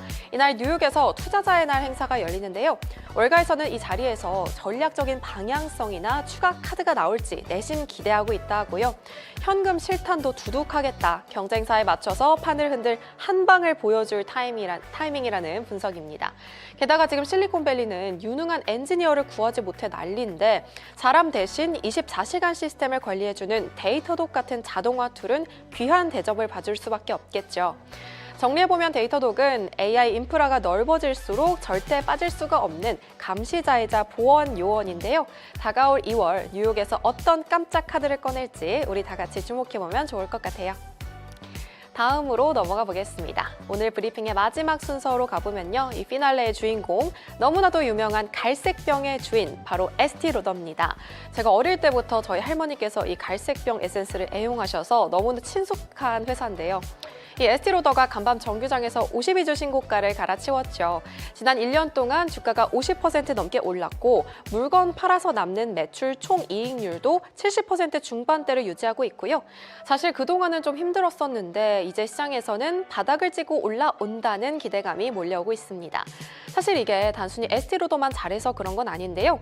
지금 전 세계 뷰티 시장 자체가 유례없는 호황이라고 해요. 요즘 고금리에 무역 전쟁까지 터져서 다들 지갑을 닫는 분위기잖아요. 그런데 희한하게도 화장품 지출은 작년에만 4,400억 달러를 찍으면서 더 화려하게 돌아왔습니다. 특히 요즘 가장 흥미로운 변화가 뭔지 아시나요? 바로 남성 뷰티 시장인데요. 이제 남자들 화장대가 로션 하나로 끝나던 시절은 지났다는 건데 보습제는 기본이고요. 컨실러에 눈썹 제품까지 티 안 나게 잘생겨지고 싶다는 수요가 폭발하고 있다고 해요. 실제로 세포라 같은 매장은 남성 직원들을 전면 배치할 정도고요. 한국 남성 인플루언서들이 틱톡에서 트렌드를 주도하는 것도 전 세계적인 현상이 됐다 하는데요. 이에 맞춰서 에스티로더도 이 흐름을 아주 영리하게 타고 있습니다. 요즘 이 회사가 미는 키워드가 롱제비티, 즉 피부 장수거든요. 단순히 예뻐지자고 감성에 호소하는 게 아니라 이 성분이 과학적으로 왜 효과가 있는지 데이터를 들이미는 전략인 거죠. 가성비 성분 맛집으로 유명한 브랜드인 이 디 오디너리를 인수한 것도 같은 맥락인데요. 예쁜 것보다 확실한 효과를 따지는 요즘 소비자들의 입맛을 제대로 맞춘 거죠. 상황이 이렇게 좋다 보니까 월가 형님들도 다시 러브콜을 보냅니다. 뱅크 오브 아메리카는 목표가를 130달러로 올렸고요. 레이먼드 제임스는 아예 2026년 최고 추천 종목이라면서 강력 매수를 외치는데요. 물론 포트폴리오를 조정하는 과정에서 일부 브랜드 매각설도 나오고 경쟁도 치열하지만 큰 그림은 분명해 보여요. 남성 고객과 Z세대 그리고 과학이라는 삼박자가 딱딱 맞아 떨어지고 있다는 건데요. 결국 정리해보면 이제는 불황에 립스틱이 잘 팔린다는 립스틱 효과를 넘어서 성분과 데이터로 설득하는 사이언스 뷰티의 시대가 온 것 같습니다. 그 중심에서 에스티로더의 갈색병이 다시 한번 전성기를 맞이할 건지 계속 주목해보시죠. 이렇게 오늘의 특징주 3가지, 인튜이티브 서지컬부터 데이터독, 에스티로더까지 짚어봤는데요. 여러분 오늘은 저희 베스트 댓글 이벤트에서 경품이 나가는 날이죠. 이벤트에 선정되신 분께는 저희의 친필 메시지가 담긴 책을 선물해 드리니까요. 방송 끝날 때까지 많이 참여해 주시고요. 저는 끝까지 기다리고 있겠습니다. 이따가 베스트 댓글 선정 코너로 다시 찾아올게요. 안녕. 네, 프리마켓 뉴욕 2부 시작해 보도록 하겠습니다. 오늘은 디멘전 투자자문 송태경 대표 그리고 김민 캐스터와 함께하도록 할게요. 어서 오세요. 안녕하세요. 네, 저희가 이번 주 처음으로 파일럿 코너를 시작을 했죠. 우리 다시 한번 공지를 좀 해볼까요? 오늘 기다리던 송재경 대표님 그리고 저도 함께합니다. 오늘 금요일인데요. 저희가 오늘은 특별히 준비한 이벤트 드디어 진행하는 날이죠. 2번째 선물이 진행이 될 텐데 바로 댓글 이벤트를 진행을 합니다. 아까 윤우 캐스터가 잘 말씀해 주시긴 하셨지만 최고의 댓글 한 분을 선정해서 저희가 무려 이 책과 함께 저희의 친필 사인이 담긴 소중한 선물을 드리고 있으니까요. 많은 관심과 사랑 부탁드립니다. 알겠습니다. 저희가 첫 번째 책에는 저희가 이미 네. 친필 사인이나 친필 메시지를 써서 제가 보내드린 걸로 알고 있거든요. 2번째, 과연 경품을 받게 되실 분이 어떤 분인지 궁금해지고요. 혹시 송재경 대표님도 책에 한번 사인하고 가시겠어요? 네. 저희 친필 메시지랑 사인해서 보내드리고 있거든요. 네. 근데 그 저자가 이렇게 해야 되는 거 아닌가요? 그러게요. 왜요? 아니, 원래 저자분의 사인이 가장 이제 그 뜻깊은 저희가 것이고. 저자분은 접촉을 할 수가 없어서 저희로 그냥 그렇군요. 대신하고 있습니다. 아, 그렇군요. 네. 알겠습니다. 세번님 요거 한번 언급을 해주시기를 기대하시는 것 같은데 아니, 이거 이게- 왜 민캐스터가 5만 원이나 주고 산 인형을 뺏어가지고 두고 계세요? 제가 뺏은 게 아니에요. 아, 그래요? 시켰어요. 저보고 들고 방송하라고. 아, 그래요? 네, 너무 인사할 귀엽지 때 이제 않나요? 하려고 시켰는데 원숭이 아니고요. 테이브님 닮았네요. 이게 이름이 무슨 뭐 야바위라고 했나? 야돈. 아 야돈이요. 죄송합니다. 저기 누나, 야, 바위. 누나, 우리 포켓몬 세대 아니었어? 야바이요? 아니 근데 여러분 이거는 조금 혼나야 될 것 같은 게 저희가 나름 투자를 하는 프로그램인데 우리 막내가 저 인형을 5만 원을 주고 샀대요. 이거 어떻게 뭐 혼내야 될까요? 아니면 요즘 인플레이션이라 이거 뭐 당연한 걸까요? 뭐 내가 매기는 가격이 그 나에게 느끼는 가치니까 뭐 맞습니다. 5만 원어치 가치라고 생각하셨나요? 알겠습니다. 행복 비용. 아니 윤호 캐스터가 아까 브리핑 말미에 립스틱 효과를 얘기를 해주시더라고요. 혹시 네. 김민 캐스터 립스틱 효과가 뭔지 아나요? 사실 이렇게 물가가 뭐 비싸질 때 우리가 비싼 물건을 사는 게 좀 힘드니까 립스틱을 사면서 좀 기분이라도 내보자 이런 맞아요. 약간 내용 스몰 아니에요? 럭셔리를 네. 꿈꾸자는 건데 요즘 유행하는 말이 두쫀쿠 효과라고 하더라고요. 네. 비싼 거를 하기가 어려우니 7, 8천 원 되는 두쫀쿠라도 하나 먹으면서 좀 행복해지자 뭐 이런 것 같아요. 디플레이션. 두플레이션도 좀 심각한 것 같습니다.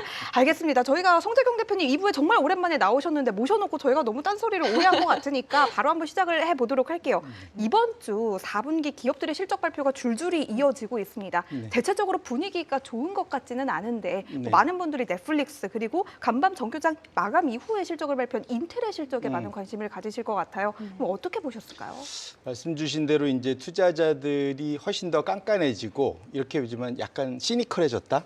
예, 이제 무슨 말이냐면 소위 이제 예상치를 달성하거나 넘어섰을 때 점수를 리워드라고 하죠. 이게 네. 주가를 올리는 폭은 과거에 비해서 많이 줄어들었고 혹시라도 실수했거나 아니면 괜찮았지만 앞으로가 좀 안 좋을 거라고 했을 때 소위 처벌한다고 그러죠. 주가를 급락시키는 것은 엄청나게 이제 세지는 그래서 확실하게 그 소위 이제 지난 그 찬바람 불 때 이후부터 고평가 논란 때문에 부담스러워하는 시장에서 투자자들이 정말로 이제 눈높이가 더 높아지고 깐깐해졌기 때문에 웬만해서는 좀 만족을 잘 못하는 그런 상황이 됐기 때문에 이제는 그러니까 이제 대충 하면 안 된다. 예, 기업들도 또 잘해라. 이제 뭐 이런 시장의 일종의 워닝 사인이다 이렇게 봐야 되겠죠. 네. 뭐 시장의 처벌이 조금은 가혹해졌다라고 우리가 가정을 해봤을 때 그래도 실적 자체는 좋은 기업들이 있잖아요. 펀더멘털이 강력하다면 우리가 좀 장기적으로 봤을 때는 그래도 긍정적으로 볼 수 있다라는 측면이 있을까요? 그러니까 이런 거죠, 사실은. 인텔 같은 경우도 실적은 괜찮았잖아요, 예상치보다. 그죠? 네. 괜찮았는데 뭐 앞으로 사실은 그 회사에 대해서 얼마나 큰 기대를 했는지 모르겠지만 사실은 뭐 지금 어쨌든 지금 이 분위기에서 그 정도면 잘하고 있는 것 같은데 일차적으로는 지금 그 짧은 사이 1년도 안 된 사이에 2배가 났잖아요, 지금. 100%나 오르다 보니까 그 회사 지금 PER이 아마 TSMC보다 높을 겁니다.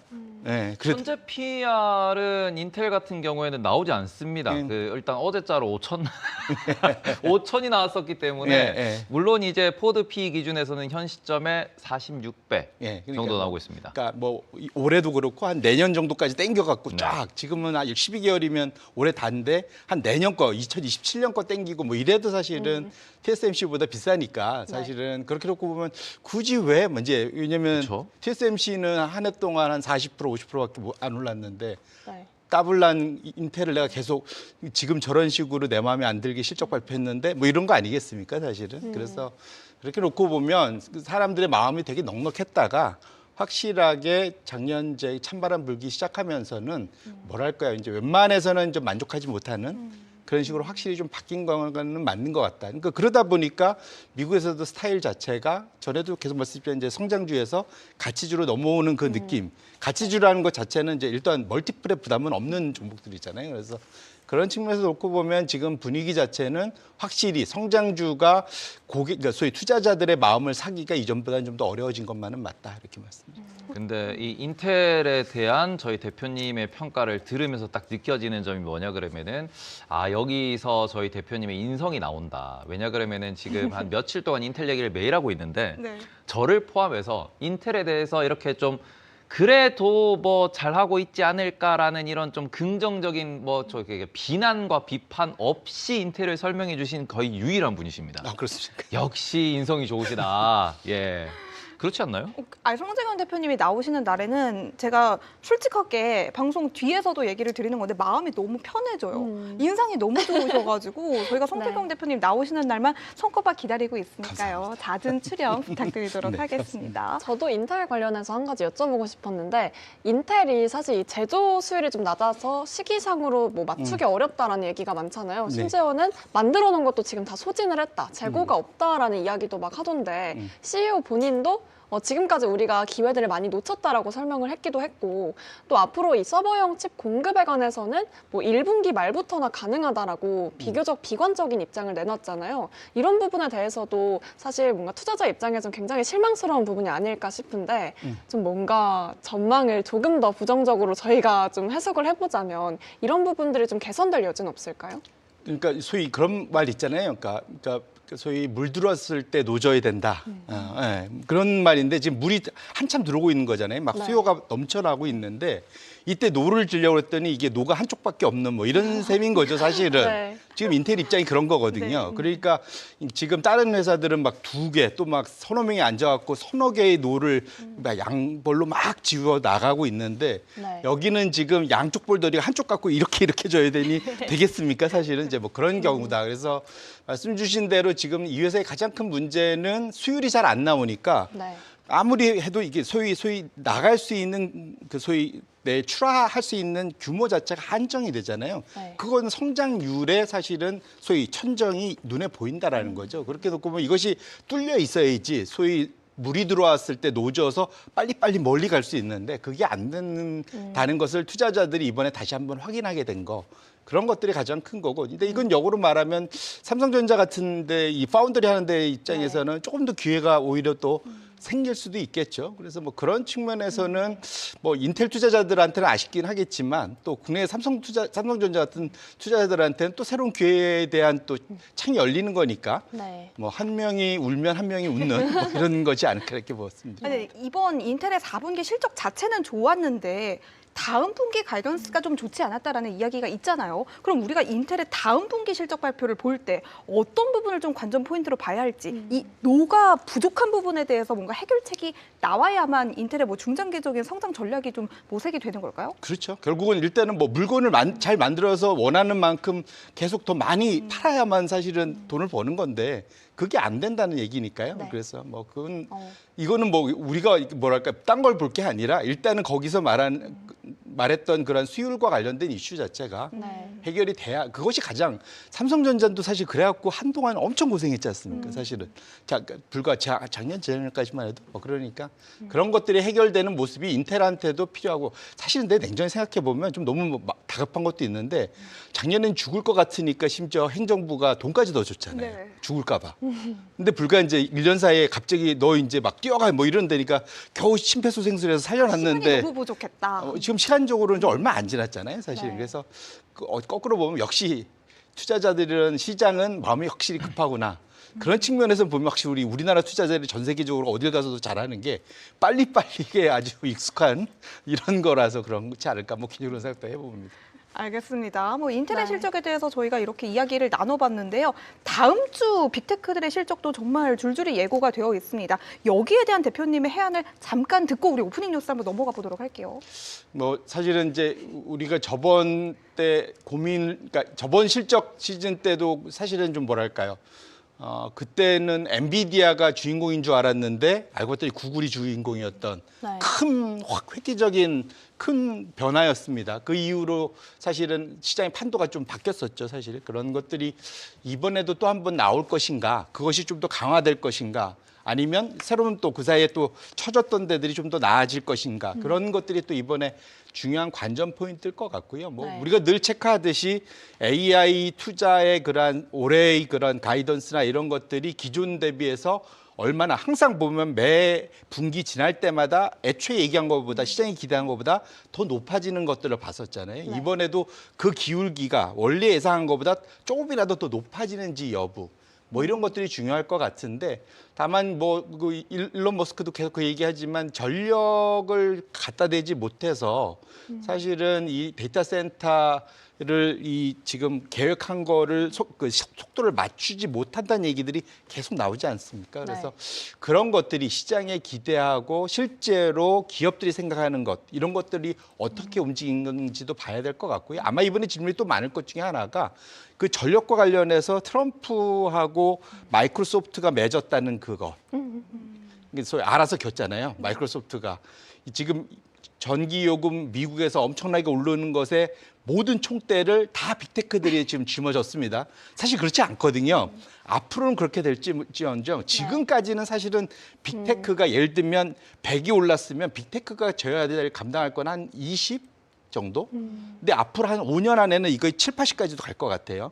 근데 문제는 지금 트럼프는 빅테크를 찍어갖고 7, 80에 대한 책임을 지라고 얘기를 하는 셈이거든요. 그래서 그런 것들을 어떻게 슬기롭게 빠져나갈지에 대한 대답들에 대해서도 아마도 상당한 질문들이 이번에 꽤 나오지 않을까. 그것에 대해서 어떤 대처를 할 거냐. 왜냐하면 이것이 앞으로 장기적인 소위 코스트 컨트롤을 어떻게 하는지에 대한 것들, 마진에 대한 또 영향을 미칠 거기 때문에 네. 그런 것들도 이번에 중요한 또 관전 포인트지 않을까 이렇게 말씀드립니다. 잠시 슐럼버거 실적이 나와서 네. 잠시 읊어드리고 넘어가면 좋을 것 같습니다.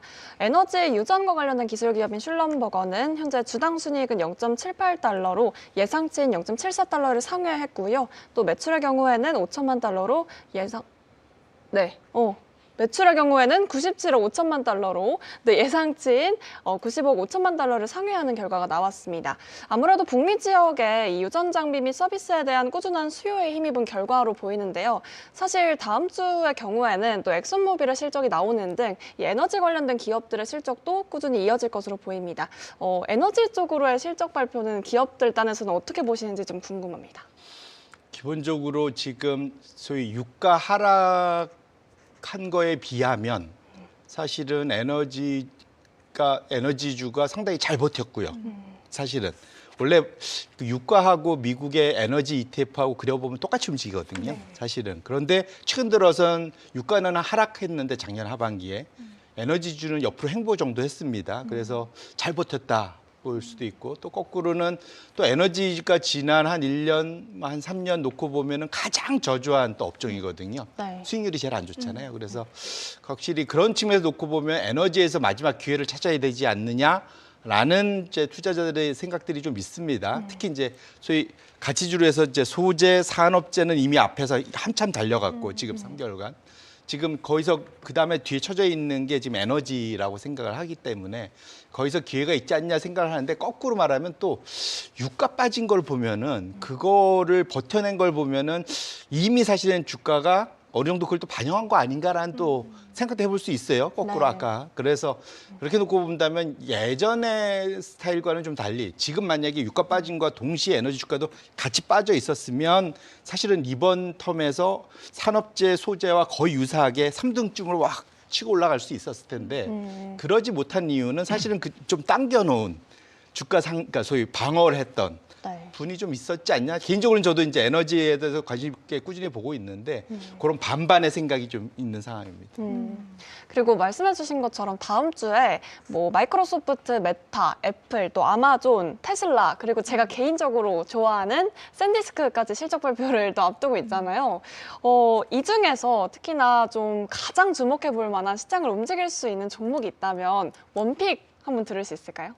지금 말씀 주셨던 그 앞에서의 그거 제일 중요한 건 구글이 아마존, 구글 이런 그러니까 소위 엔비디아와 경쟁하는 이쪽들이 사실 가장 중요한 데들일 것 같고요. 시장의 관심은 오히려 근데 샌디스크일 수도 있어요. 왜냐하면 연초 이후에 가장 많이 오른 그렇죠. 지금 한 110%, 120% 뭐 이 정도 올랐죠. 네. 지금 한 달이 안 지났는데 네.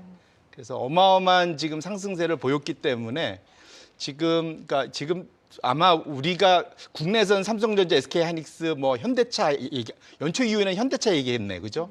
아마 미국에서는 다 샌디스크 얘기하고 있지 않을까? 지금 정확하게는 109.47% 올라가고 있습니다. 네, 그러니까요. 네. 이게 사실 어마어마한 성과죠, 사실은. 그렇죠. 예, 그래서 근데 그게 아마 그 웨스턴 디지털에서 분사돼 갖고 올라온 거잖아요. 네. 그거 기준으로 하면 아마 1100%인가 막 이렇게 올랐을 겁니다, 아마. 어마어마하게 올라온 종목이거든요. 그래서 네. 그 진짜로 이게 사실은 떼어내 갖고 진짜로 환골탈태한 그리고 진짜로 제대로 물이 들어오고 있는 상황. 네. 그러니까 젠슨 황이 사실은 낸드에 대한 수요가 어마어마하다라는 얘기를 한 이후부터 저렇게 날아가는 거잖아요. 그래서 이렇게 놓고 보면 사실은 그러니까 마이크론도 마찬가지고 샌디스크 여기는 미국의 소위 테크, 특히 반도체 분야에서 SOX 안에서는 되게 작은 부분이거든요. 조그만 부분인데 여기에 돈이 그렇게 몰리는 걸 보면 근데 지금 마이크로는 반도체 지수에서 3위 수준까지 올라갔습니다. 네, 그러니까 워낙 그 사이 이제 많이 올라서 네, 그렇긴 네. 한데 사실은 그러니까 전체적인 매출이나 이런 규모를 놓고 보면은 사실 작은 데잖아요. 그렇죠. 왜냐하면 비메모리가 워낙 크기 때문에 비메모리가 전 세계적으로 7대 3이거든요. 메모리하고. 그러니까 7에 해당한 게 엔비디아니 뭐 이런 데들이 쫙 다 가져가기 때문에 그래서 브로드컴이니 뭐 이런 데들이 그래서 어쨌거나 메모리 부분이 이렇게 각광을 받는 걸 역으로 보면 확실히 이제 나머지 부분들이 이제 오를 만큼 올라서 이제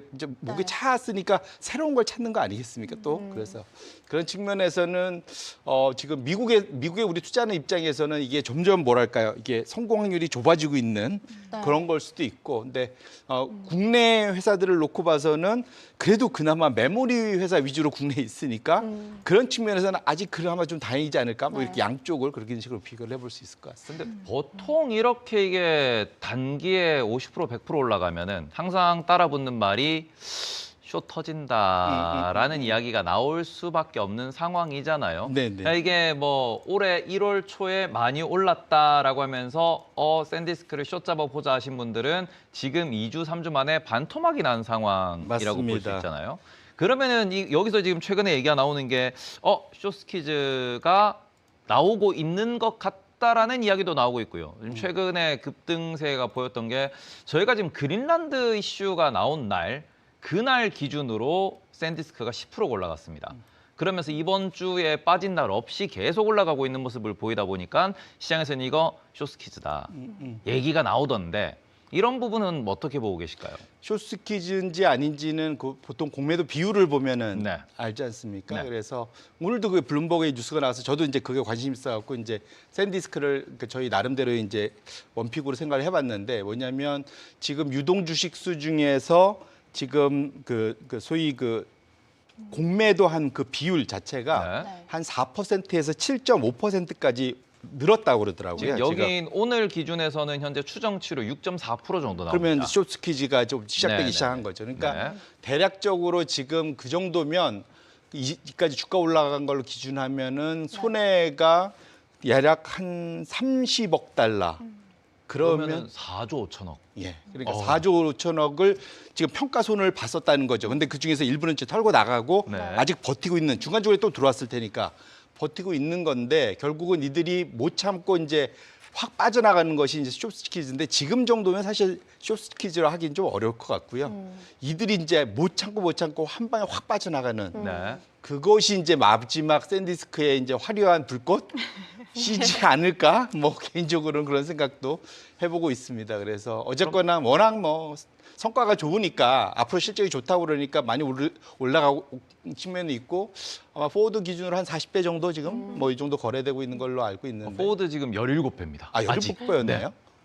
그러면 뭐 사실은 그 기대면은 아직은 뭐 사실은 팔 때는 아니네. 그렇죠. 그죠? 그것 때문에 지금 이번에 삼성전자, 하이닉스, 마이크론, 샌디스크 다 계속 잘 봐야 된다고 이야기하는 게 마이크론도 지금 포워드가 10배 초반 아직도 그렇게 나오고 있고. 그렇죠. 워낙 어닝 리바이즈업이 워낙 지금 네, 공격적으로 매일매일 되고 네. 있으니까 그래서 그렇게 놓고 본다면 사실은 그러니까 어쨌든 이것이 지속되는 한은 주가가 부러지기는 쉽지 않다. 그래서 아마 지금 버티고 있는 분들은 맨날 정화수 떠놓고 지금 빌고 있을 텐데 사실은 그래서 이게 제가 늘 말씀드리는데 숏을 한번 때려보고 거기에 숏 때렸다가 눈물을 참고 이제 반토막 내고 파라 보신 분들은 아실 텐데 결국 장투할 수 없는 그렇죠. 분야거든요. 네, 맞습니다. 예, 맞습니다. 그래서 숏은 정말로 뭐랄까 진짜로 심장이 튼튼해야 되고 첫 번째로는 네. 두 번째로는 빠졌을 때 더 물 타야 됩니다.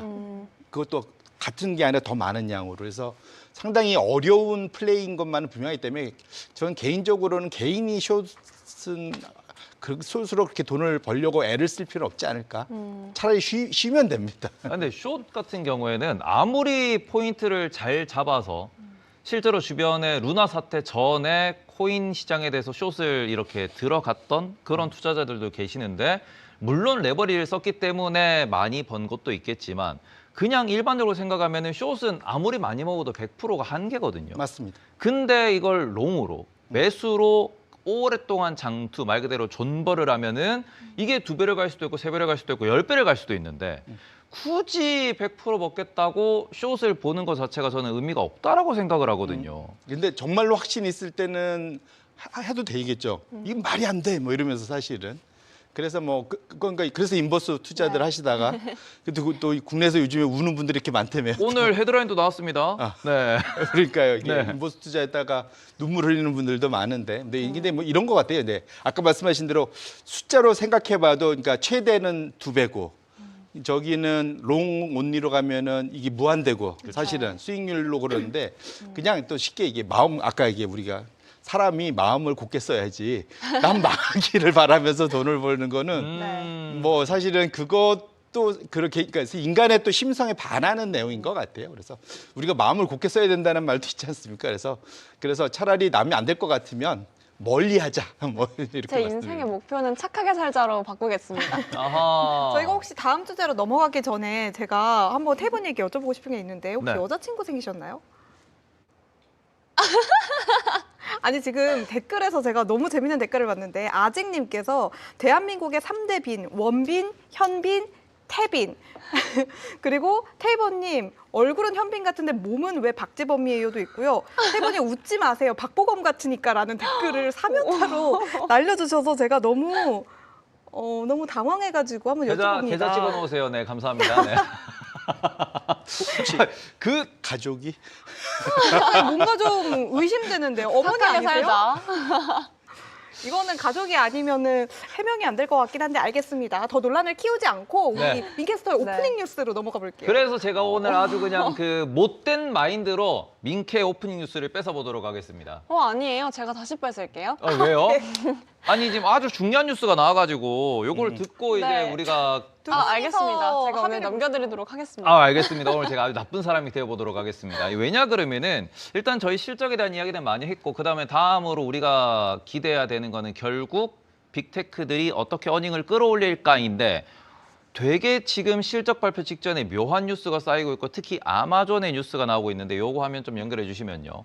아마존이 지금 다우전드 오브 잡스라고 해가지고 지금 10% 가까운 사람들을 자르겠다라는 이야기가 나오고 있고요. 그리고 추가적으로 또 나온 뉴스가 하나 더 있는데 그 소식이 무엇이냐 그러면은 오늘 나온 뉴스입니다. 아마존 웹 서비스가 머신러닝 용량 블록에 대해서 가격을 15% 올리겠다. 그냥 쉽게 말씀드려서 AWS의 가격을 올리겠다.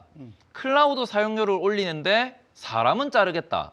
라는 거는 우리 이걸로 돈 더 벌 건데 사람을 잘라서 특히 화이트 칼라를 작년부터 계속 자르고 있는 상황인데 사무직들은 이제 필요 없습니다라는 전략을 아마존이라고 하는 미국 최대 고용 기업이 미국 최대 클라우드 기업이 클라우드 가격 올려요, 고용 줄여요. 라는 뉴스가 나오고 있는데 저는 이게 이번 실적 발표에 있어서 가장 중요한 포인트가 될 수 있지 않을까라는 생각이 들어서 오늘 감히 한번 오프닝 뉴스를 뺏어봤습니다. 저 한번 반박해보고 싶은데 사실 그 젠슨항 CEO가 이번 다보스 포럼에서도 언급을 했었잖아요. AI에 관해서 일자리가 좀 늘어나지 않는 것, 이 문제에 대해서 고용적인 측면으로 봤을 때 사실 AI로 인해서 오히려 더 일자리가 늘어날 수 있는 가능성이 높다라고 한마디를 던졌는데 이 부분이랑 사실 좀 상충되지 않냐는 생각이 좀 들거든요. 주신 대로 이제 그러니까 일자리가 늘어날 수 있긴 한데 기존 일자리가 더 늘어나진 않고 네. 새로운 일자리가 는다라고 주장을 하는 것 같아요. 젠슨왕 자체는. 그러니까 그러면은 이제 플러스 마이너스에 보면은 플러스가 더 많을 거다라는 이제 사실은 그 주장일 것 같고요. 네. 근데 아까 지금 이제 그러니까 이것들은 상충되지는 않은 것 같아요. 그러니까 지금 AI가 대체하는 일자리는 마이너스가 될 거고 그 AI를 활용해서 뭔가 또 프로덕티비티를 높이는 일자리들은 더 늘어날 거니까 그건 저 플러스가 될 건데 어쨌든 젠슨왕은 그렇게 다 해서 전체적으로 마이너스가 나요 하면은 인류의 역적이 됩니다. 그렇지 않겠습니까? 그래서 더 이렇게 좀 뭔가 나올 때마다 아니야 다른 일자리 생겨 나 봐 어제 그런 얘기했더라고요. 난 프롬프터다. 내가 AI한테 뭘 시켜야 AI가 뽑아주지 않겠냐. 그래서 내 일자리는 없어지지 않는다라고 이렇게 얘기를 하시던데 저는 그걸 보면서 참 애쓴다라는 생각을 오늘 했거든요. 머스크는 그런 말을 했던데요. 5년 뒤면 AI가 인간보다 다 더 똑똑해진다. 뭐 이게 각자 하는 말이 다 다른 것 같긴 한데 우리가 지금 이 AI가 지금 우리 사회를 지배하는 게 우리도 처음이잖아요. 모두가 이러한 상황에 대해서 미래가 어떻게 될지 예측을 하기가 조금은 힘들어 보이는데. 근데 거기서 생각해 보면 젠슨왕은 앞서 말씀드린 것처럼 네. 혹시나 잘못하면 인류의 역적이 될 수 있으니까. 네. 그러니까 이게 아니야 내가 지금 AI 막 반도체 파는데 아마존은 역적이 돼도 된다는 거예요? 아마존은 어찌 보면은 본인들이 돈을 잘 벌겠다라고 하는 건데 제가 말씀드리고 싶은 건 머스크예요. 머스크는 스페이스X IPO여야 됩니다. 그리고 XAI도 IPO여야 돼요. 그러니까 우리가 AI가 더 똑똑하게 만들어줄게. 우리 AI는 그 젠슨왕 씨랑 달라.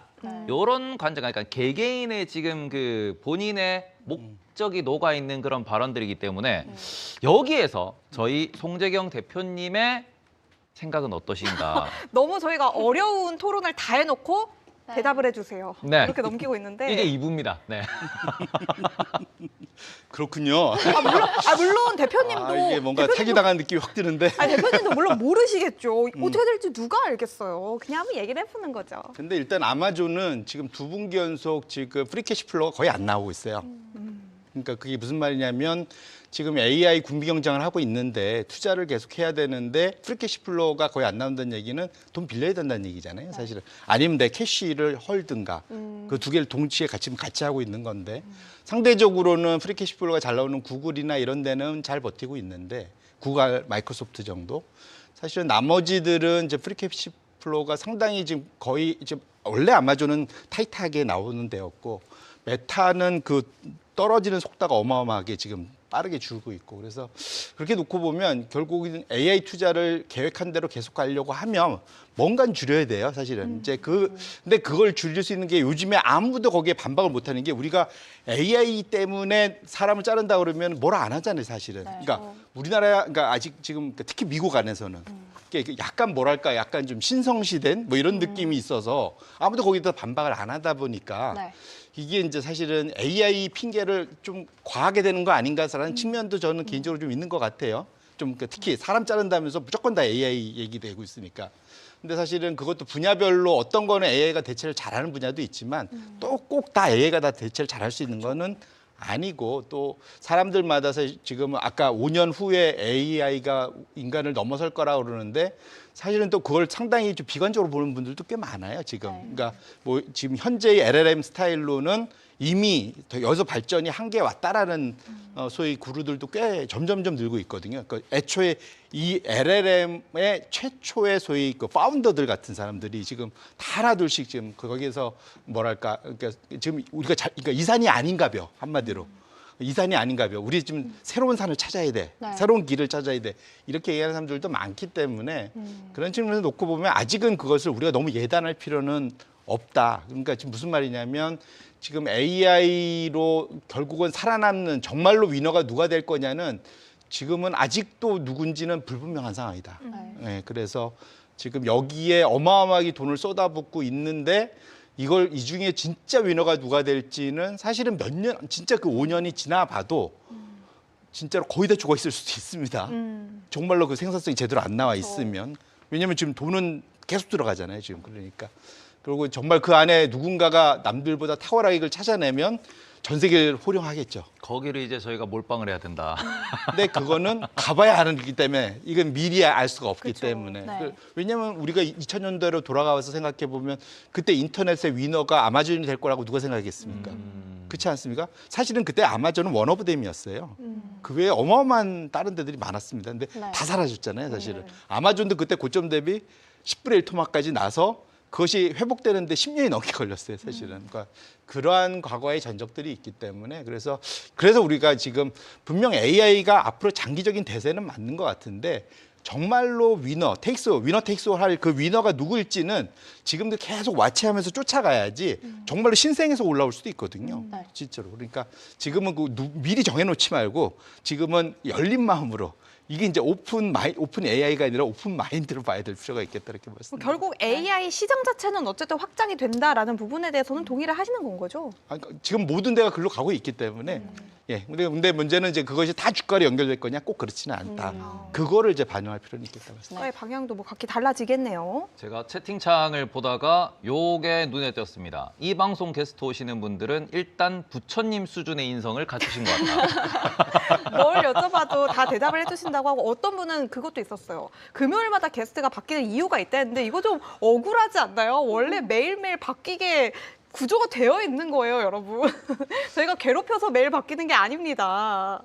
그리고 제가 댓글 하나 더 읽어보자면 아무래도 대표님이랑 저랑 테이버님이랑 셋이 얘기를 하면 좀 상큼함이 떨어지나 봐요. 그래서 상큼한 김민 캐스터 보고 싶다는 댓글이 있어서 네. 이번에는 정말로 오프닝 뉴스를 넘겨드릴게요. 자꾸 이제 제가 오프닝 뉴스를 원래 선정해온 게 요즘 바뀌고 있는데 저는 맥락에 따라가는 게 좋다고 생각을 합니다. 저희가 아까 전력 얘기 잠깐 나왔잖아요. 사실 머스크 CEO가 이런 얘기를 했습니다. AI 확산의 최대 병목으로 전력을 지목하면서 여기에 대한 해법이 태양광이다라고 언급을 했는데 이렇게 뭔가 태양광이나 전력 등의 언급을 할 때 저는 전력이 이제 뭔가 이런 인프라의 필수제가 된 느낌인데 태양광 같은 경우는 약간 호불호가 좀 갈리지 않나 호불호라기보다는 사용에 대한 범위가 좀 갈리지 않나라는 생각이 들거든요. 뭐 이런 뉴스도 있었습니다. 트럼프 행정부 시절 바이든 시절 에너지 보호 대출에 풍력과 태양광 프로젝트의 자금의 95억 달러를 천연가스와 원자력으로 전환할 계획이다라고 내용이 나오면서 어쩌면 이 버려지는 태양광이 아닐까라는 부분에 대한 불안감도 존재하는 것 같은데 태양광 쪽은 혹시 어떻게 보고 계실까요? 그건 이미 이제 거스를 수 없는 대세인 것 같아요. 그러니까 소위 이제 에너지원으로서 태양광의 지위를 거기에 대해서 그러니까 그걸 부정하는 거는 트럼프밖에 없는 것 같은데, 예, 진짜로 왜 이렇게 싫어하는지 모르겠지만. 왜냐하면 그러니까 쓸 수 있는 건 다 써야 되는 거거든요. 네. 근데 워낙 지금 원전에 꽂혀 있고 이제 원유나 가스에 지금 꽂혀 있긴 해서 이제 그럴 수 있긴 한데 그러니까 냉정히 좀 생각해 보면 이런 것 같습니다. 말씀 주신 대로 태양광도 분명 한계가 있죠. 무슨 말이냐면 밤에 못 쓰고 그렇죠. 그다음에 소위 ESS처럼 소위 저장 장치가 꼭 필요하다는 거, 뭐 이런 것들이 일종의 이제 소위 그 병목 현상이 될 수는 있긴 한데 그렇게 따지면 원전은 하세월에 언제 될지 몰라요. 그렇잖아요. 지금 기존에 지금 껐던 거 되돌리는 정도지 새로운 원전을 시작하는데 냉정해 보면 지금 어디도 없어요 지금. 그렇지 않습니까? 네. 계획만 열심히 짜고 있지. 그렇지 않아요? 그리고 이게 돼도 빨라야 10년 아닐걸요 아마? 네. 아마 그게 돌아가기 시작하려면. 그래서 뭐 SMR이 조금 빠르다 해도 1, 2년 차일 거고 사실은. 그래서 기본적으로는 그러니까 원전 지금 이 AI 데이터 센터의 지금 소위 설치 속도를 비교하거나 미국은 애초에 투자를 워낙 오래 안 했기 때문에 네. 사실은 지금 그 미국의 전기요금 올라가는 가장 큰 이유는 지난 30년간 투자를 안 해서 그래요, 사실은. 이거를 그러니까 완전히 다 갈아엎어야 되는 거예요, 지금. 그러다 보니까 이렇게 되는 거거든요. 그래서 그거를 마침 갑자기 맨 앞에 저기 돈 잘 버는 빅테크들이 나 AI 데이터 센터 소위 전기 먹는 하마 들고 왔어요. 그랬더니 그래 너야. 이렇게 된 거거든요, 사실. 그래서 사실 좀 억울한 측면이 있긴 한데 어쨌거나 사실은 태양광이든 뭐든 다 써야 된다. 가스 터빈도 마찬가지입니다. 지금 보면은 지금 신생 가스 터빈 주문하면은 제노바나 이런 데에서 5년 후에나 받는데요. 그럼 저 이제 30대예요. 갑자기. 그러니까요. 그러니까 지금 가스터빈은 원래 가스터빈이 좋은 건 뭐냐면 네. 하면 요이 땅 하면 2년 안에 돌릴 수 있거든요. 근데 이게 5년 넘게 걸린다는 얘기. 5년 후에 받으면 그때부터 또 져야 되잖아요. 그럼 한 7년 걸린다는 거예요. 그러니까 지금 상황에서는 태양광은 그나마 그래도 바로 할 수 있는 면이 있으니까. 그래서 사실은 저기 또 그리고 또 ESS 또 자기가 네. 메가 팩토리도 하잖아요. 그러니까 뭐 여러 가지로 뭐 노릴 수도 있긴 하지만 냉정해 보면은 태양광을 여러 소위 발전원 중에 하나로 해야 된다는 것은 그거는 지금 확실한 대세가 된 것만은 분명하다. 그래서 사실은 작년에 신재생 에너지 ETF가 오히려 상당히 좋았어요. 상당히 좋았습니다. 그래서 이게 아이러니한데 트럼프가 그렇게 누르려고 하는 것 중에 항상 이렇게 되살아나는 것들이 꽤 있다. 네. 그래서 이게 트럼프가 무조건 누른다고 다 우리가 피하면 안 된다. 보실 필요가 있습니다. 이 차트 좀 보여주시면은 작년 기준 탄이라고 하는 솔라 ETF가 있습니다. 태양광 관련된 ETF고요. 쭉쭉쭉쭉 올라가는 모습을 보였다.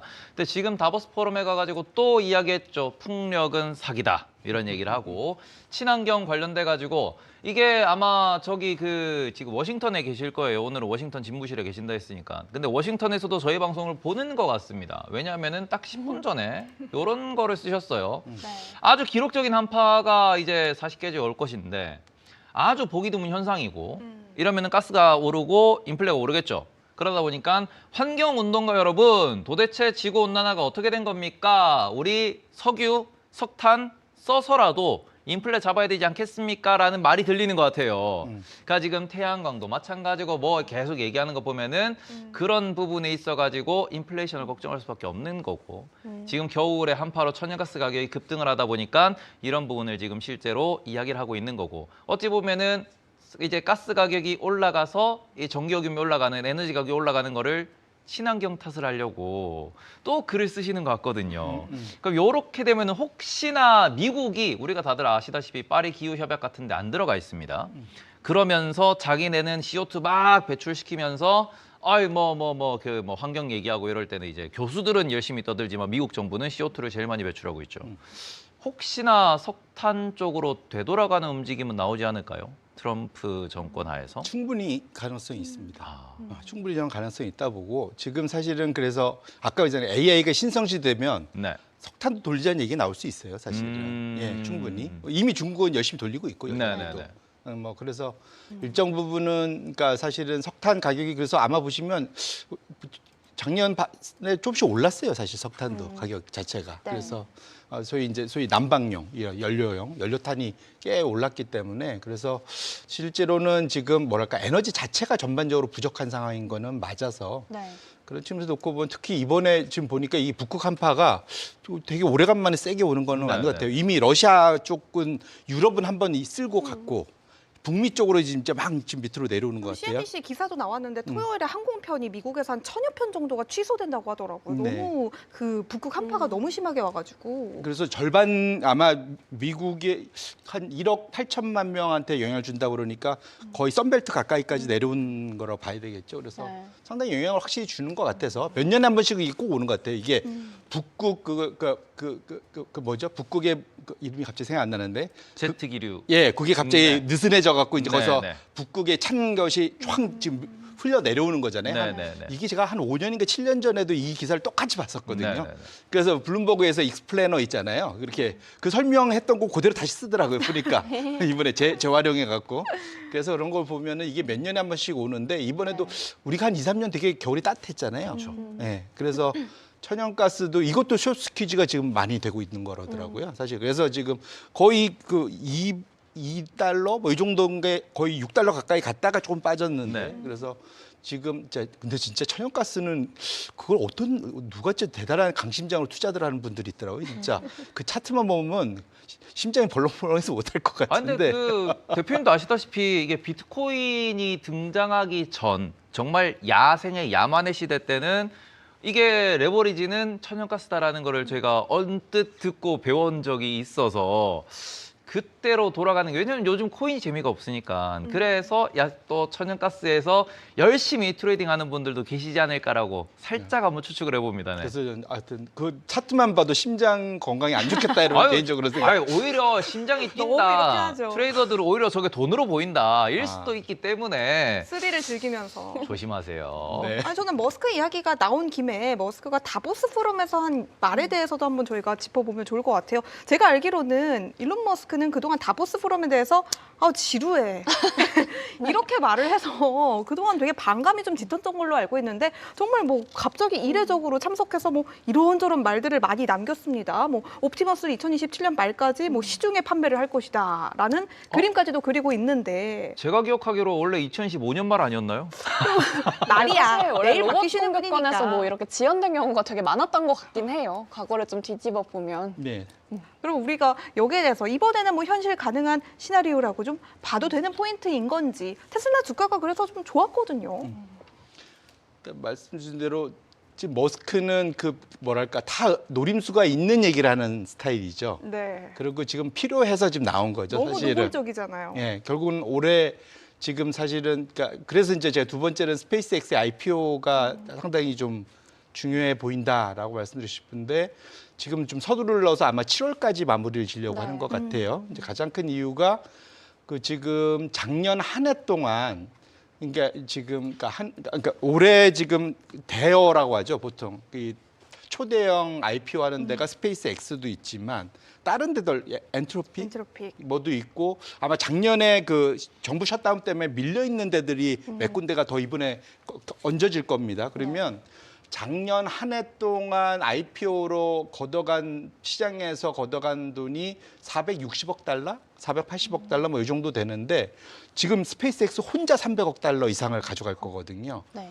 그러니까 이게 뒤로 혹시 밀리면 자기가 원하는 만큼 못 가져갈 수도 있는 상황이 첫 번째 될 수 있다. 그래서 최대한 남들보다 빨리 아직 분위기 좋을 때 첫 네. 소위 그러니까 한 방에 모든 각광을 받으려는 것, 그러니까 스포트라이트를 받으려는 게 첫 번째 하나 있는 것 같고요. 그러다 보니까 뭐 자기가 남은 여생은 뭐 화성 가서 할 수만 있으면 화성 가서 하겠다는 뭐 살다 죽겠다는 뭐 거기서 뭐 얘기. 다치고 싶진 않다 뭐 이랬다던데요.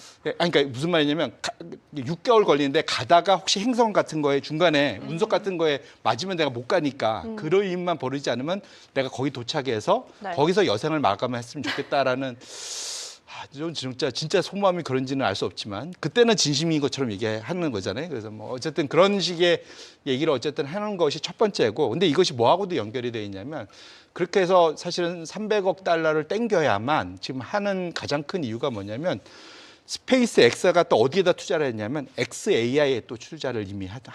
XAI랑 스페이스X랑 뭐 엔비디아랑 해서 이제 페이퍼 컴퍼니를 만들고 그걸로 지금 데이터 센터를 짓겠다라는 것도 진행이 되고 있죠. 그렇죠. 그러니까 네. 근데 지금 이미 스페이스X가 XAI에다가 투자하겠다 한 돈이 200억 불이거든요. 네. 규모가 꽤 됩니다, 사실은. 근데 그 돈이 다 들어가 있을까? 내가 보기엔 스페이스X에서 빼서 일부 또 들어가야 되지 않을까요? 이게 연결이 돼 있잖아요. 그래서 기본적으로는 XAI도 지금 상당히 지금 공격적으로 투자를 하면서 거기는 수십 개월이라고 지금 데이터 센터를 만들고 있잖아요. 사실은 오픈 AI는 남의 거 빌려 쓴 스타일인데 지금 그 일론 머스크는 기본적으로 다 내가 다 만들어야 되는 스타일이잖아요. 배터리 회사도 자기가 직접 다 만들듯이 네. 여기도 지금 데이터 센터면 아예 데이터 센터를 나를 위한 걸 만들겠다라는 거기 때문에 그렇게 놓고 보면 돈이 정말 좀 많이 필요한 상황인 거는 맞다. 그러니까 결국은 스페이스X로 돈을 확 땡겨서 스페이스X가 약정해 놓은 XAI 한테까지 자금이 일정 부분 흘러가야만 두 개를 다 같이 돌릴 수 있는 그런 상황이 되기 때문에 그런 측면에서는 이번 IPO가 지금 머스크가 그리고 있는 큰 그림에서 제일 중요한 시기인 것만은 분명한 것 같아요. 네. 그래서 여기에서 만약에 그런 식으로 펀딩이 잘 되면 그래도 이제 그 이후대로 갈 텐데 혹시라도 좀 삐그럭거리면 우리가 오픈 AI에서 좀 봤잖아요, 작년에. 네. 그러니까 그러면 사실은 이쪽도 사실은 좀 뭐랄까 하반기로 가면 어려움을 겪을 수 있어서 그래서 사실은 이번에 그 말씀을 하셨던 다보스 포럼 와서도 그런 식으로 마케팅을 열심히 하고 간 거 아닌가 저 개인적으로 그렇게 생각하고 있습니다. 저는 그럼 궁금한 게 사실 XAI 챗봇이 뭐 오픈 AI라든지 아니면 구글한테 좀 경쟁력 면에서 밀린다는 얘기도 많잖아요. 그럼 선행적으로 봤을 때 이 뭔가 이 스페이스 X의 IPO를 성공시켜서 이 자금을 이제 xAI의 뭔가 경쟁력을 높이는 데 사용을 한다면 여기에서 뭔가 얻을 수 있는 그런 지점이 좀 늦지 않았나 시기적으로 이런 생각이 좀 들기도 하거든요. 말씀 주신 대로 그런 걱정들은 분명히 있는 것 같고요. 또 그게 또 이번에 아동 포로노니 뭐 이런 식의 약간 좀 불미스러운 또 그런 얘기들도 꽤 나왔잖아요. 그래서 기본적으로 이제 그 이름이 글록이죠, 글록.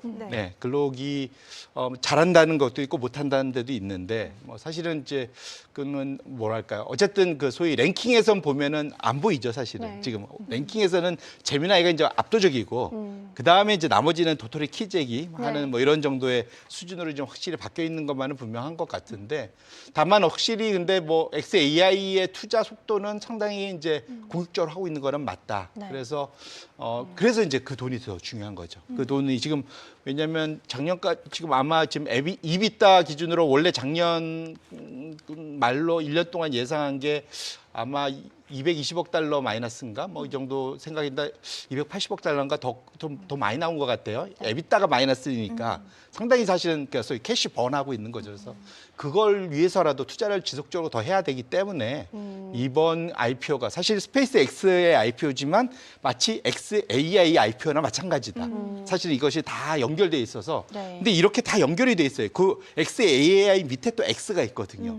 그러니까 사실은 이런 식으로 다 연결돼 있고 위에 xAI 홀딩스가 있거든요. 그러니까 얘가 이제 다 갖고 있는 이런 식이고 지금 그러니까 머스크 입장에서는 아마 생각이 테슬라 주주분들한테는 좀 미안한 얘기지만 마음은 이미 저쪽으로 다 있지 않을까 개인적으로는 네. 그런 생각이 있어서 이게 이쪽에 좀 더 뭔가 익스포저를 늘려가야지 그래도 머스크하고 같이 갈 수 있지 않을까. 그러니까 이쪽에 익스포저를 늘릴 방법이 별로 없거든요 지금 상황은. 네. 이거는 뭐 아부다비 투자청 정도는 돼야 이게 같이 할 수 있는 상황이라서 그런 아쉬운 상황이다 이렇게 말씀드립니다. 지금 테슬라를 보유하고 계신 분들 관점에서는 상승분이 약간은 앞으로 좀 제한될 수 있다라고 보시는 점점 그렇게 건가요? 될 수 있겠죠 상대적으로. 네. 이게 저는 2016년도 최대 이벤트라고 하면은 일단 11월 중간 선거가 있겠죠. 근데 11월 중간 선거도 중요하겠지만 저는 지금 스페이스X IPO를 일각에서는 8월 얘기도 하고요.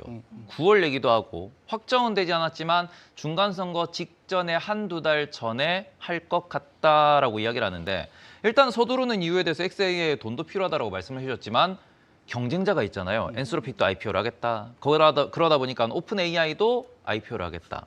그러면 지금 우리가 방금 얘기했던 스페이스X만 하더라도 300빌리언 얘기가 나오는 거예요. 그래서 신규 자금을 흡수하는 것만. 근데 여기에서 추가적으로 다른 뭐 엔스로픽 같은 경우에도 최소 50빌리언, 뭐 100빌리언을 흡수해 갈 수 있는 거고 오픈 AI 같은 경우에도 100에서 200빌리언을 흡수해 간다라고 하면은 결국에는 한정된 유동성에서 누가 먼저 선빵을 치냐가 중요한 거죠.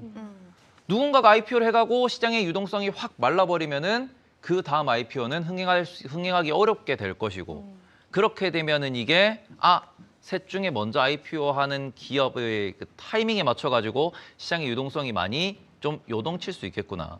근데 앞서 말씀해 주신 게 일론 머스크가 아무래도 이게 xAI, 스페이스X 쪽으로 좀 기울었다면은 테슬라도 마찬가지일 것이고 지금 오픈 AI가 됐든 아니면은 엔스로픽이 됐든 다들 몇백 빌리언 얘기를 하기 때문에 상장되면 기본적으로 나스닥 100 ETF에는 무조건 들어가야 될 거고요. 그리고 이 기업들이 당장은 아니겠지만 시간이 지나면 흑자를 봤을 때 S&P 500 ETF에도 분명히 들어가야 될 겁니다. 그럼 이게 분명히 이게 인덱스 차원에서도 수급이 꼬이게 될 것이고 이런 여러 가지 조건을 놓고 봤을 때 많은 분들이 스페이스X IPO 전에 비중을 줄이겠다라는 이야기도 많이 하더라고요. 주식 비중 자체를 줄이겠다. 그만큼 큰 어찌 보면 유동성 충격을 줄 수 있는 IPO다 보니까 이 부분은 어떻게 생각하실까요? 말씀 주신 그래서 그게 아까 지금 8, 9월이 아니라 7월까지로 당기려고 하는 이유가 네. 그런 식으로 지금 앞에서 먼저 이제 소위 앞에서 끊어가는 거죠. 사실은 이제 그게 필요하다고 생각하는 것 같고 그 다음에 사실은 이렇기 때문에 사실 올해 사실은 좀 안 좋게 보는 분들은 자사주 소각이 연에 1조 2천억 달러 뭐 이 정도 규모는 되는데 올해가 그만큼 될 수 있겠느냐? 첫 번째는 AI 투자가 많이 되면서 안 그래도 자산 소각으로 나갈 돈이 지금 부족하다. 첫 번째. 네. 그 다음에 이제 신규 IPO가 되면서 사실은 거기로 또 빠져나가야 될 자금들이 꽤 많다. 그러면 이제 사실은 시장 전체의 유동성에서 자사주 소각은 사줘야 되는 가장 큰 수급 주체인데 이것이 줄면 사실은 마이너스잖아요. 그래서 그런 것들이 그러다 보면은 기존 펀드들에서는 할 수 있는 방법은 기존 걸 헐어서 말씀하셨던 스페이스 X에 들어가야 되는 상황이기 때문에 그렇게만 놓고 봐도 당연스럽게 기존 포트폴리오에 지금 잘 나갔던 거 많이 먹은 거는 덜어내야 되는 이런 기본적인 수급 논리가 생기기 때문에 그런 측면에서 이것이 점점 당겨지는 것이지 않겠느냐 이렇게 생각을 해볼 수 있을 것 같아서 또 보스턴 다이나믹스도 상당히 좀 큰 사실은 IPO 또 디스코드라고 하는 것도 그렇죠. 한 100빌리언 얘기 나오고. 네, 그것도 작년에서 올해로 네, 밀려났고 네, 네. 데이터 트랙인가요? 거기도 좀 또 네, 있고 네, 네. 지금 사실 줄 서 있는 데들이 많거든요. 그래서 그렇게 놓고 보면 올해는 어찌 보면 IPO가 많다는 얘기는 시장이 되게 화랑일 거다라는 기본적인 생각도 있지만 거꾸로 이것이 사실은 시장에 오히려 그거 자체가 마지막 불꽃이 될 수도 있는 역풍을 가져올 수 네, 그런 거기서 다 모든 에너지를 빨아가 버리면 그런 것도 있을 수 있어서. 네? 시장아 아, 힘내자. 시장이 힘내기를 원한답니다. 아, 네. 네. 그 정도로는 힘이 안 날 것 같아요. 좀 더 해야 될 것 한 번 같아요. 더 크게 힘내장. 알겠습니다. 저희가 스페이스X의 네. IPO 이야기까지 나눠봤고요. 아마도 요거 질문 간단하게 하나만 더 드리고 베스트 댓글 후보 선정을 해보면 좋을 것 같은데 이거는 조금 기발한 질문인 것 같기는 해요. 우리 하나둘셋님께서 트럼프 대통령이 과연 월드컵을 어떻게 이용할 것인가 여기에 대한 생각을 한번 대표님도 해보신 적이 있으신가요? 근데 추가로 월드컵도 있는데 250주년. 맞아요. 네, 오늘 그것도 이거 있다 올해가 보니까. 뭔가 되게 많아요. 네. 이걸 다 어떻게 그는 이용을 할까요? 일단은 트럼프 대통령 입장에서는 그러니까 그냥 저번에 보니까 그 월드컵에서 그 황금으로 된 그거 트로피를 본인이 직접 받는 걸 너무 좋아하는 것 같더라고요. 작년에도 한번 미국인들을 보니까. 완전히 결집시키는. 예, 예. 저희 우리 금관 이것도 엄청 좋아하셔가지고. 네. 그러면 왜 이렇게 좋아하는 건지. 그렇죠. 그래서 트럼프 그 타워들, 트럼프 월 타워 보면은 다 번쩍번쩍하죠. 네. 사실은. 그런데 어쨌거나 말씀 주신 대로 그것을 활용을 많이 하려고 하는데 오히려 더 관건은 유럽을 저렇게 때리면은 그 유럽 내에서는 보이콧하자는 얘기 나오잖아요. 아, 그렇죠. 그거 사실 심각한 얘기거든요. 네. 유럽이 만약에 월드컵을 보이콧한다는 얘기는 정말로 미국하고 착지겠다는 얘기입니다. 오히려. 그들은 너무 진심이니까요. 아, 그럼요. 목숨 걸고 거기는 그렇죠. 하지 않습니까? 네. 그러니까 그 추운 그 눈 오는 데서도 그 축구를 보러 가잖아요. 그 진짜로. 그럴 정도로 진심인 사람들이기 때문에 EPL 같은 걸 보면 그래서 네.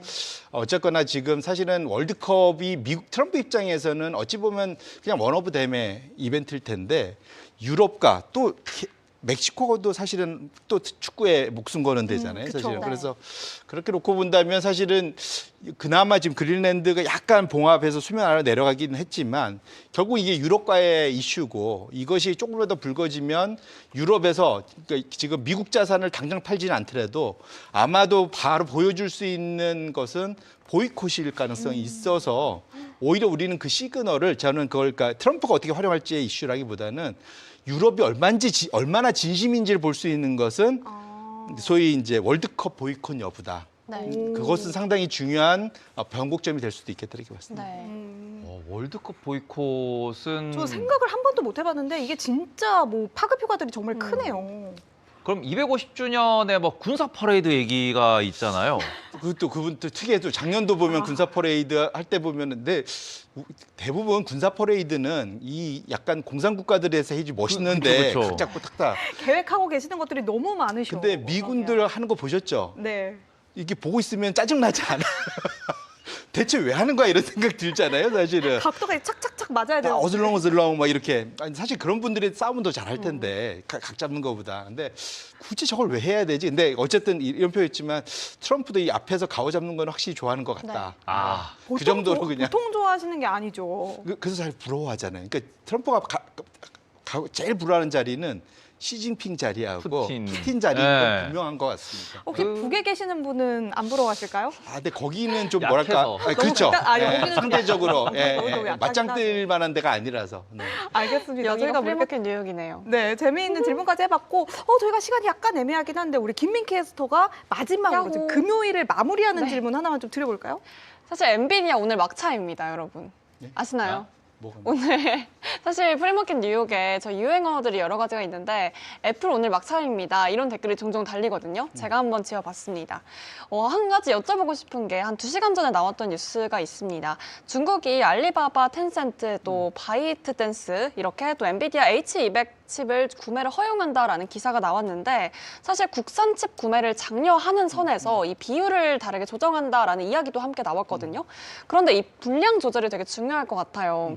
국산 칩과 그리고 H200 칩을 어느 정도로 수용을 하는지가 좀 관건이 될 것 같은데 이 비율적인 측면이 어떻게 될 거라고 보시는지 궁금합니다. 글쎄요, 뭐 그거는 뭐 얘기가 어때 뭐 7대3 뭐 그런 얘기가 좀 있었던 것 같은데요. 뭐 네. 8대2, 7대3 뭐 이런 얘기가 있었고 그것도 민수용으로만 군사용으로는 절대 안 되고 그래서 이제 알리바바 이런 데에서 소위 이제 일반인들을 상대하는 분야에서만 일부 쓰게끔 하는 네. 뭐 이런 정도인 것 같아요. 그런데 기본적으로 중국의 그 큰 틀은 소위 자력갱생, 네. 생태계를 만드는 거가 목표이기 때문에 그래서 일정 부분 그것을 열어두긴 하겠지만 경쟁을 시키기 위해서라도 거기에 목숨 걸 일은 전혀 없을 것 같아요. 그래서 아마 이제 알리바바 내의 소위 개발자들은 답답하겠죠. 왜냐하면 당연히 엔비디아 칩이 훨씬 더 성능이 좋으니까 그렇죠. 그거 쓰는 게 좋긴 한데 어쨌든 이제 예를 들면 뭐 한마디로 중고차 타고 다니면서 그 레이스에서 1등 하라는 얘기니까 좀 네. 짜증은 날 텐데 뭐 그거는 아마 바뀌지 않아서 뭐 사실은 저거에 대해서 너무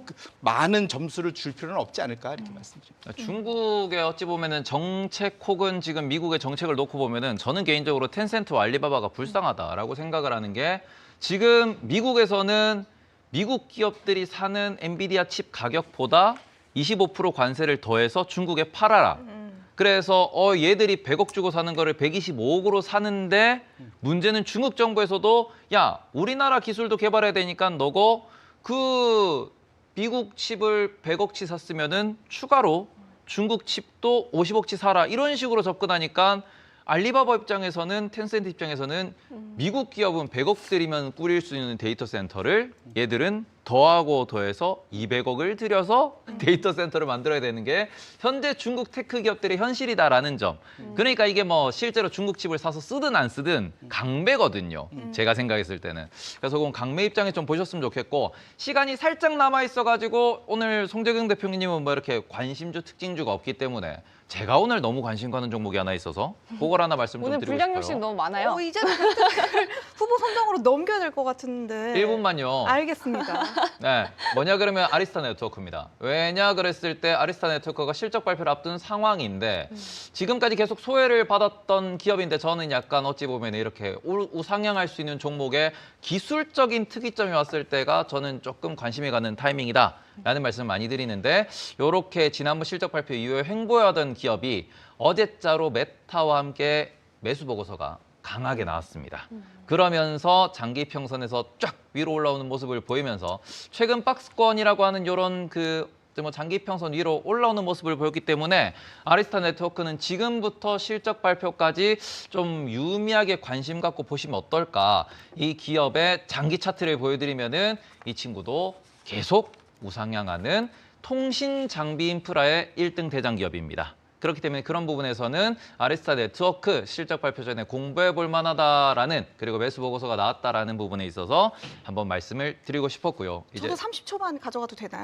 예, 가져가세요. 네. 지금 기록적인 모먼트를 여러분들과 함께 하고 싶어서 지금 은선물이 $99 12센트를 찍고 지금 약간 내려왔지만 지금 $99를 돌파를 했습니다. 다시 한번 역대 최고치를 기록하는 순간을 여러분들과 함께 공유를 하고 싶어서 잠깐 30초만 뺏어봤고요. 마지막으로 이제 정말로 베스트 댓글 후보 선정으로 넘겨보도록 할게요. 베스트 댓글 선정 시간입니다. 첫 번째로 바라볼 베스트 댓글은 야바위개님께서 남겨주신 댓글인데요. AI로 개발에 도움을 받다 보니 드는 생각이 커뮤니케이션이 더 중요해지는 듯요. 대상이 사람이건 AI건 능력은 AI가 대신해 주니까요. 이런 댓글을 달아주셨는데 제가 이 댓글을 보면서 요즘 제가 부모님이랑도 말을 하는 게 AI가 대신해 주는데 대체할 수 없는 직업은 뭘까? 이런 생각을 많이 함께 해보고 있는데요. 저도 뭔가 이렇게 감정을 대하는 그런 직업은 대체가 되지 않지 않을까 이런 생각을 했는데 야바인께님께서도 그런 생각을 하시는 것 같아서 공감이 돼서 한번 가져봤습니다. 다음 댓글은 하나둘셋님께서 세계로 나아가는 방송 품마뉴 렛츠고 이렇게 달아주셨는데 저희한테 칭찬을 해주시는 건 언제나 환영이기 때문에 한번 가져봤고요. 다음은 아직님께서 테이버님 지인이신가요? 혹시 테이버님 보면 볼수록 현빈 닮은 것 같아요. 내려주세요. 베스트 댓글 맞나요? 라고 해주셨고 대한민국의 3대 빈이 원빈, 현빈, 태빈. 빼주세요. 그리고 웃지 말라고 하셨어요. 네, 박보검 닮아서. 같으니까. 박보검 같으니까 웃지 말라고 하셨는데 테이버님 어떻게 동의하시나요? 아니 알바비 줬는데 하지 네. 말라고 알바비를 줬는데 왜 저러시죠? 네, 그리고 감사합니다. 서희 캐스터도 오셔서 제 동기인데 목소리가 좋다고 칭찬해 주셔서 제가 사심 한번 담아서 선정해 왔습니다. 저건 맞는 말이네요. 아, 감사합니다. 마지막으로 힐링가루님께서 보아 언니에 대한 칭찬을 해주셨어요. 보아 언니. 제가 미국 주식 시작하면서 제일 잘한 일은 한경 TV 방송을 알게 된 거죠. 그리고 보아 언니, 보아가 보화 누구시죠? 언니입니다. 보아 언니 말씀을 잘하셔서 들을 때마다 편안합니다. 아니 라고. 제가 저 댓글 봤는데 처음에는 약간은 제가 비호감이었대요. 근데 지금은 너무 좋다고 하시니까 뭐 지금이 중요한 거잖아요. 그쵸. 그렇죠. 지금이 중요한 거죠. 네. 네, 마지막 이 베스트 댓글 한 번에 모아봤는데요. 네. 선정은 MC님들과 민키한테 넘기겠습니다. 뭐 이거 베스트 댓글 네. 뭘로 해야 될까요? 저는 사실 뭐. 대표님한테 한번 넘겨볼까요? 원빈, 현빈, 태빈. 네? 아니 대표님까지 왜 그러세요? 아니 네. 아까 이제 보니까 지금 보니까 그 알바비가 부족한 것 같아. 이거라도 좀. 아니 저거 어떻게 할 거예요? 그러면 네. 어쩔 수 없네요. 돈 많이 쓰신 테이버님 위해서 오늘 아직님께 오늘 선물 드리도록 하겠습니다. 지능 안티가. 알겠습니다. 그리고 힐링가루님께서는 보아 언니라고 댓글 달아주셨어요. 아 근데 한경 보하로도 한경 바꿔주시면. 시청자분들이 저를 보아 언니라고 사실 많이 부르세요. 아, 정말요? 그래서 저는 딱히 터치를 안 하거든요. 네, 또 다른 뭐 좋은 거죠, 뭐. 보아라는 이름도 너무 예쁜 것 같습니다. 알겠습니다. 뭐 아마 보아라고 불러주시는 분들은 저를 아주 옛날부터 봐주셨던 분들일 확률이 높아서 저는 오히려 되게 감사하다는 말씀 한 번 더 드리고 싶네요. 네. 힐링가루님 이제는 제가 포함이 됐으니까 프리마켓 뉴욕 매일매일 시청해 주시면 좋을 것 같습니다.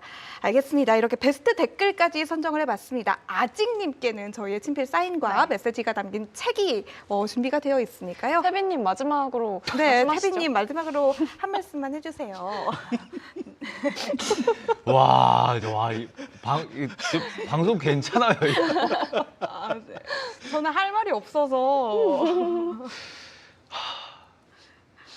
남으세요. 우리 쿠파원 남으세요. 네.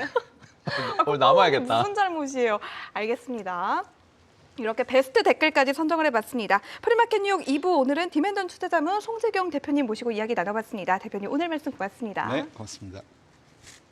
네, 저희가 준비한 소식은 여기까지입니다. 저희는 다음 주 월요일 저녁 8시에 다시 돌아오도록 할게요. 시청해주신 여러분 고맙습니다.